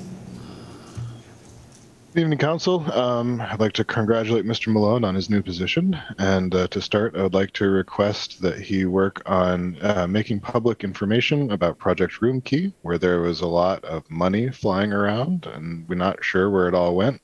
And there were several losses of human life. We deserve to know what happened in that program, where the money went, especially because the city is continuing to engage with some of the participants in Project Room Key, both the residents as well as the service providers. And we need to know if those service providers did a trustworthy enough job for us to continue engaging with them. I'd like to take some time to speak about decorum. Vallejo lately has been making the news for all the wrong reasons. I think we can all agree that no matter how good a job we try to do on the real things, sometimes our public face is what will determine whether or not a business or a family will move to our town. There have been clear violations of the Code of Ethics by members of City Council, both during the goal-setting session while discussing the Code of Ethics, as well as at repeated council sessions. I know that the public also agrees by sitting in the seats there to abide by those Code of Ethics, but they didn't sign the oath of office and they weren't elected. And it's important that council members set the standard for what good behavior is. And I would encourage council and the attorney to pursue censure when council members both attack individuals, use profanity and foul language on their official city emails, and bring up incredibly emotionally and racially charged language and tenor with their voices. A further exploration of decorum is the recent attacks by the VPOA on Chief Shawnee Williams. It's hard to know the truth of the situation with all the material being flung in the air by those two parties. I would appreciate Mr. Malone, if you could work with Chief Shawnee Williams, Chief Williams, to get some more information out there about what's really going on, about what the city's position is, and also about what Chief Williams' goals and plans are for our community. I think the VPOA is putting out a much louder voice right now, and it doesn't seem to be a very positive one for our community, and it's not doing us a lot of good in terms of rebuilding trust and emotional stability with our police department, especially given the context of everything that's going on. So I would appreciate some attention to decorum, and perhaps maybe we need to hire a PR consultant to talk to people about how to handle what they want to say and how we present ourselves to the rest of both the state and the country, because we're making national news with our entertaining meetings. Thank you very much, and good night. All right, our second speaker is? Anne Carr, go ahead, please. Hi, can you hear me? Please confirm. Yes, Anne. Thanks very much. So just a point of order regarding my last comments and how Mr. Malone jumped in and begged to disagree. I see that as a violation, really, of my ability to comment as a member of the public. And while I'm glad he has people in San Jose and Sacramento who think he's innovative, the proof in the pudding for me is what he does here. And I was expressing an assessment, and I'm entitled to do so. But what I really wanted to talk about is a pattern of decision-making. It's been going on for a long time in Vallejo, and it seems to have accelerated. And the phrase that came to mind that I wanted to register with everyone on council and the city staff is one I heard long ago when I used to buy a lot of printing. And there was a sign in this print shop that said, cheap, fast, good. Choose two and come back. Cheap, fast, good. And the idea is that we rarely have a decision where we can get everything we want. If you can get 2 out of 3, that's reasonable. But frankly and sadly, Vallejo seems to get maybe 1 out of 3. And lately, the pattern we have is we neglect things for a terribly long time. and then we hurry up and make a decision which maybe is not the best decision. So, for example, on where to locate police headquarters, we finally got some community engagement going, a survey that didn't reach as many people as maybe the city wanted, a couple of workshops that were not very broadly conveyed. And then the city ignored the survey results, didn't even tell us what they were, and went instead with a preconceived notion that didn't have any basis on it, on the survey. I'm glad to see that Chief Williams is doing the outreach for the police oversight module, but he's basically given 2 weeks and maybe an extra outlier date to get public input on something that's been 10 years in brewing in terms of problems. So what I would like to see the city do is put more emphasis on good decisions, even if they take a little bit longer time to get there, because that seems to be the thing that we're not doing right now. And, you know, I said my piece about really hoping that we could have had a turnaround specialist at least considered for the city. But no, we skipped that step, and we're skipping a lot of the work that we need to do to make the best decisions for the city, in my opinion. And I just hope that Mr. Malone can pull his innovation out of the rabbit of his hat. Thank you. And that will conclude our second community forum. And we'll move on to 14, a report of the presiding officer and members of the city council. And Council Member Du. Thank you, Mr. Mayor. Just wanted to report that Visit Vallejo is having their annual tourism luncheon and board of directors installation on Wednesday, May 4th at the Mare Island Brewery Coal Sheds. This is after a 2-year hiatus due to the pandemic, and it will act as the kickoff to the summer vacation season and serves to remind the communities about the economic benefits of the travel and tourism industry and to install nonprofit organizations, new officers and directors. Also, thank you everyone for on the council and staff for RSVPing to attend the North Bay Division meeting tomorrow. I'm very excited to host it here in Vallejo for North Bay Division, which is made up of Napa, Sonoma, Solano, and Marin. Cal Cities is also having their policy committees this Thursday and Friday. I am chair of the Public Safety Policy Committee, and we will be looking at a variety of things, and I'll bring back a report on that. And then also wanted to invite everyone, council and staff, to the City Leaders Summit and Ledge Action Day in Sacramento, May 11th to May 13th. It really is an incredible opportunity to get training as a council member and to learn about different and innovative ways that other communities are tackling some of the same challenges that we are dealing with every day. So that's all I've got today. Thanks. Thank you. Councilwoman Lorea Diaz.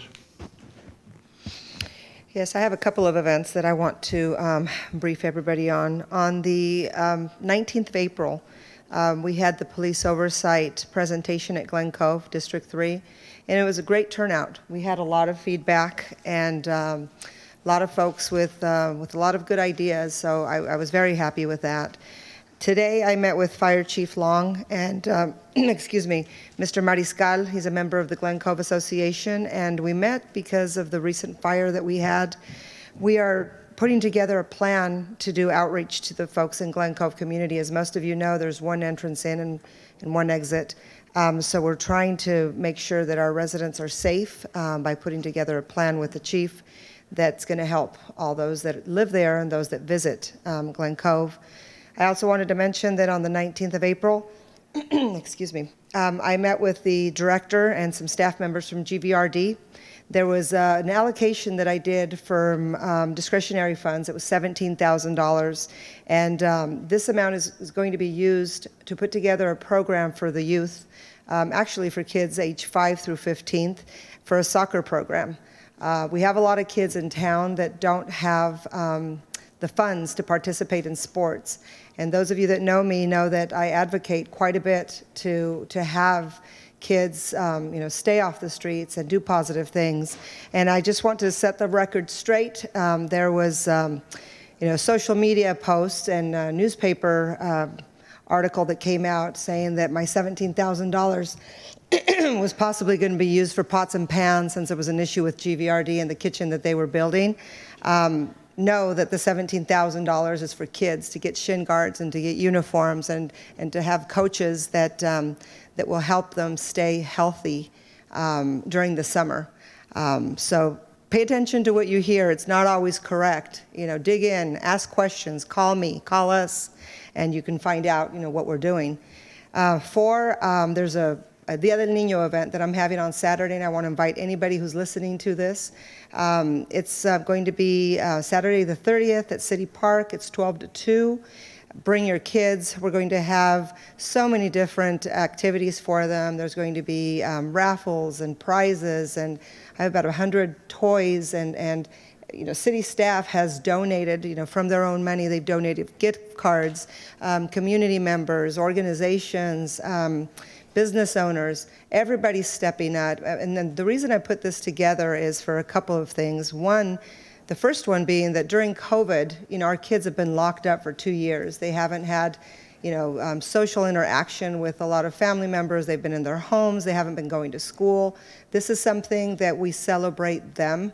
And we celebrate us because, when we see our kids out there doing positive things, it's a good thing for us as well. And then the last thing that I want to say is that, there's been a lot of social media posts and negativity out there about our chief of police. And I want to tell you all that I meet with him, we discuss a lot of things, and I support our chief. I support Chief Williams. I think that he's bringing in change that Vallejo has needed for decades. And it's going to take all of us to work together to bring positive change to our city. And he didn't tell me to say this, but go to him if you have questions. Just like I tell you to come to me if you have questions, if you have doubts, if you think that I'm doing something wrong, go to him. There's nothing better than hearing it directly from the source and not going off of what's on social media. It's toxic. There's a lot of lies that are coming out, and unfortunately, they just pile up. And it's hard to do our job when that's happening. So I don't know if he's listening, but I support him. I support our council. I think that slowly, in this year that I've been on here, it was rocky for me at the beginning because I'm very opinionated, very verbal. But I think that I've gotten to understand how things work. I do my research, and I think that if somebody's going to move this city forward, it's the people we have here right now. And then hopefully, when we get the new folks coming in with the next election, they will be just as determined and informed and passionate as we are. Thank you. Thank you, Vice Mayor Urdalega. Thank you, Mr. Mayor. Okay. Last week, April 21st, I attended the first meeting of the Surveillance Advisory Board, and there were 6 members out of 7 present. So they have not elected their chairman yet. So at the next meeting, we're hoping that there will be enough votes there will be a full board that will move forward to elect their chairperson and their vice chairperson. So Naveed is the staff person assigned to the Surveillance Advisory Board. Then after that, I also attended, together with Councilmember Pipindu, a meet and greet and ribbon cutting of a business in Vallejo, a real estate business. And thanks to former Councilmember Jess Malgapo for inviting us. It was very well attended. And again, it's wonderful that there are small businesses opening in our city. So I congratulate Bernadette she's the broker for that new real estate, PCH Realty. That is the name of the realty business. And then also last Monday, I attended the meeting of the Arts and Culture Commission, and it was I believe it was a full, no, there was one commissioner missing, but they are moving forward with the appointment or selection of a nonprofit to help with the allocation of the $100,000 from ARPA funds for arts and culture projects. So you'll hear more about that as they decide on how to spend that money. But that money has been approved by the council last year. And of course, they're going to be asking $100,000 from the general fund for the fiscal year 22-23 budget. So just to give you a heads up. And those monies have been actually spent very wisely, and a lot of our cultural groups and artists have benefited from those funds this past year. And they've done presentations on the completion of their programs. Lastly, I attended, together with Councilmember Adu, the police oversight model meeting at Hidden Brook, which was very well attended. I'm very pleased to see, again, Mike Malone, our city manager, our city attorney, Veronica Neb, and police officers and staff, and the public. There were about 75 people in that meeting. So I'm very pleased that a lot of District 1 residents attended, as well as Vallejo folks. It was open to everybody, but it was just held at the District 1 site at Hidden Brook. And then that evening, myself and Councilmember Adu joined Councilmember Brown at another meeting at 7 o'clock, again for District 5, for the police oversight model community engagement meeting. So again, our leadership team was there.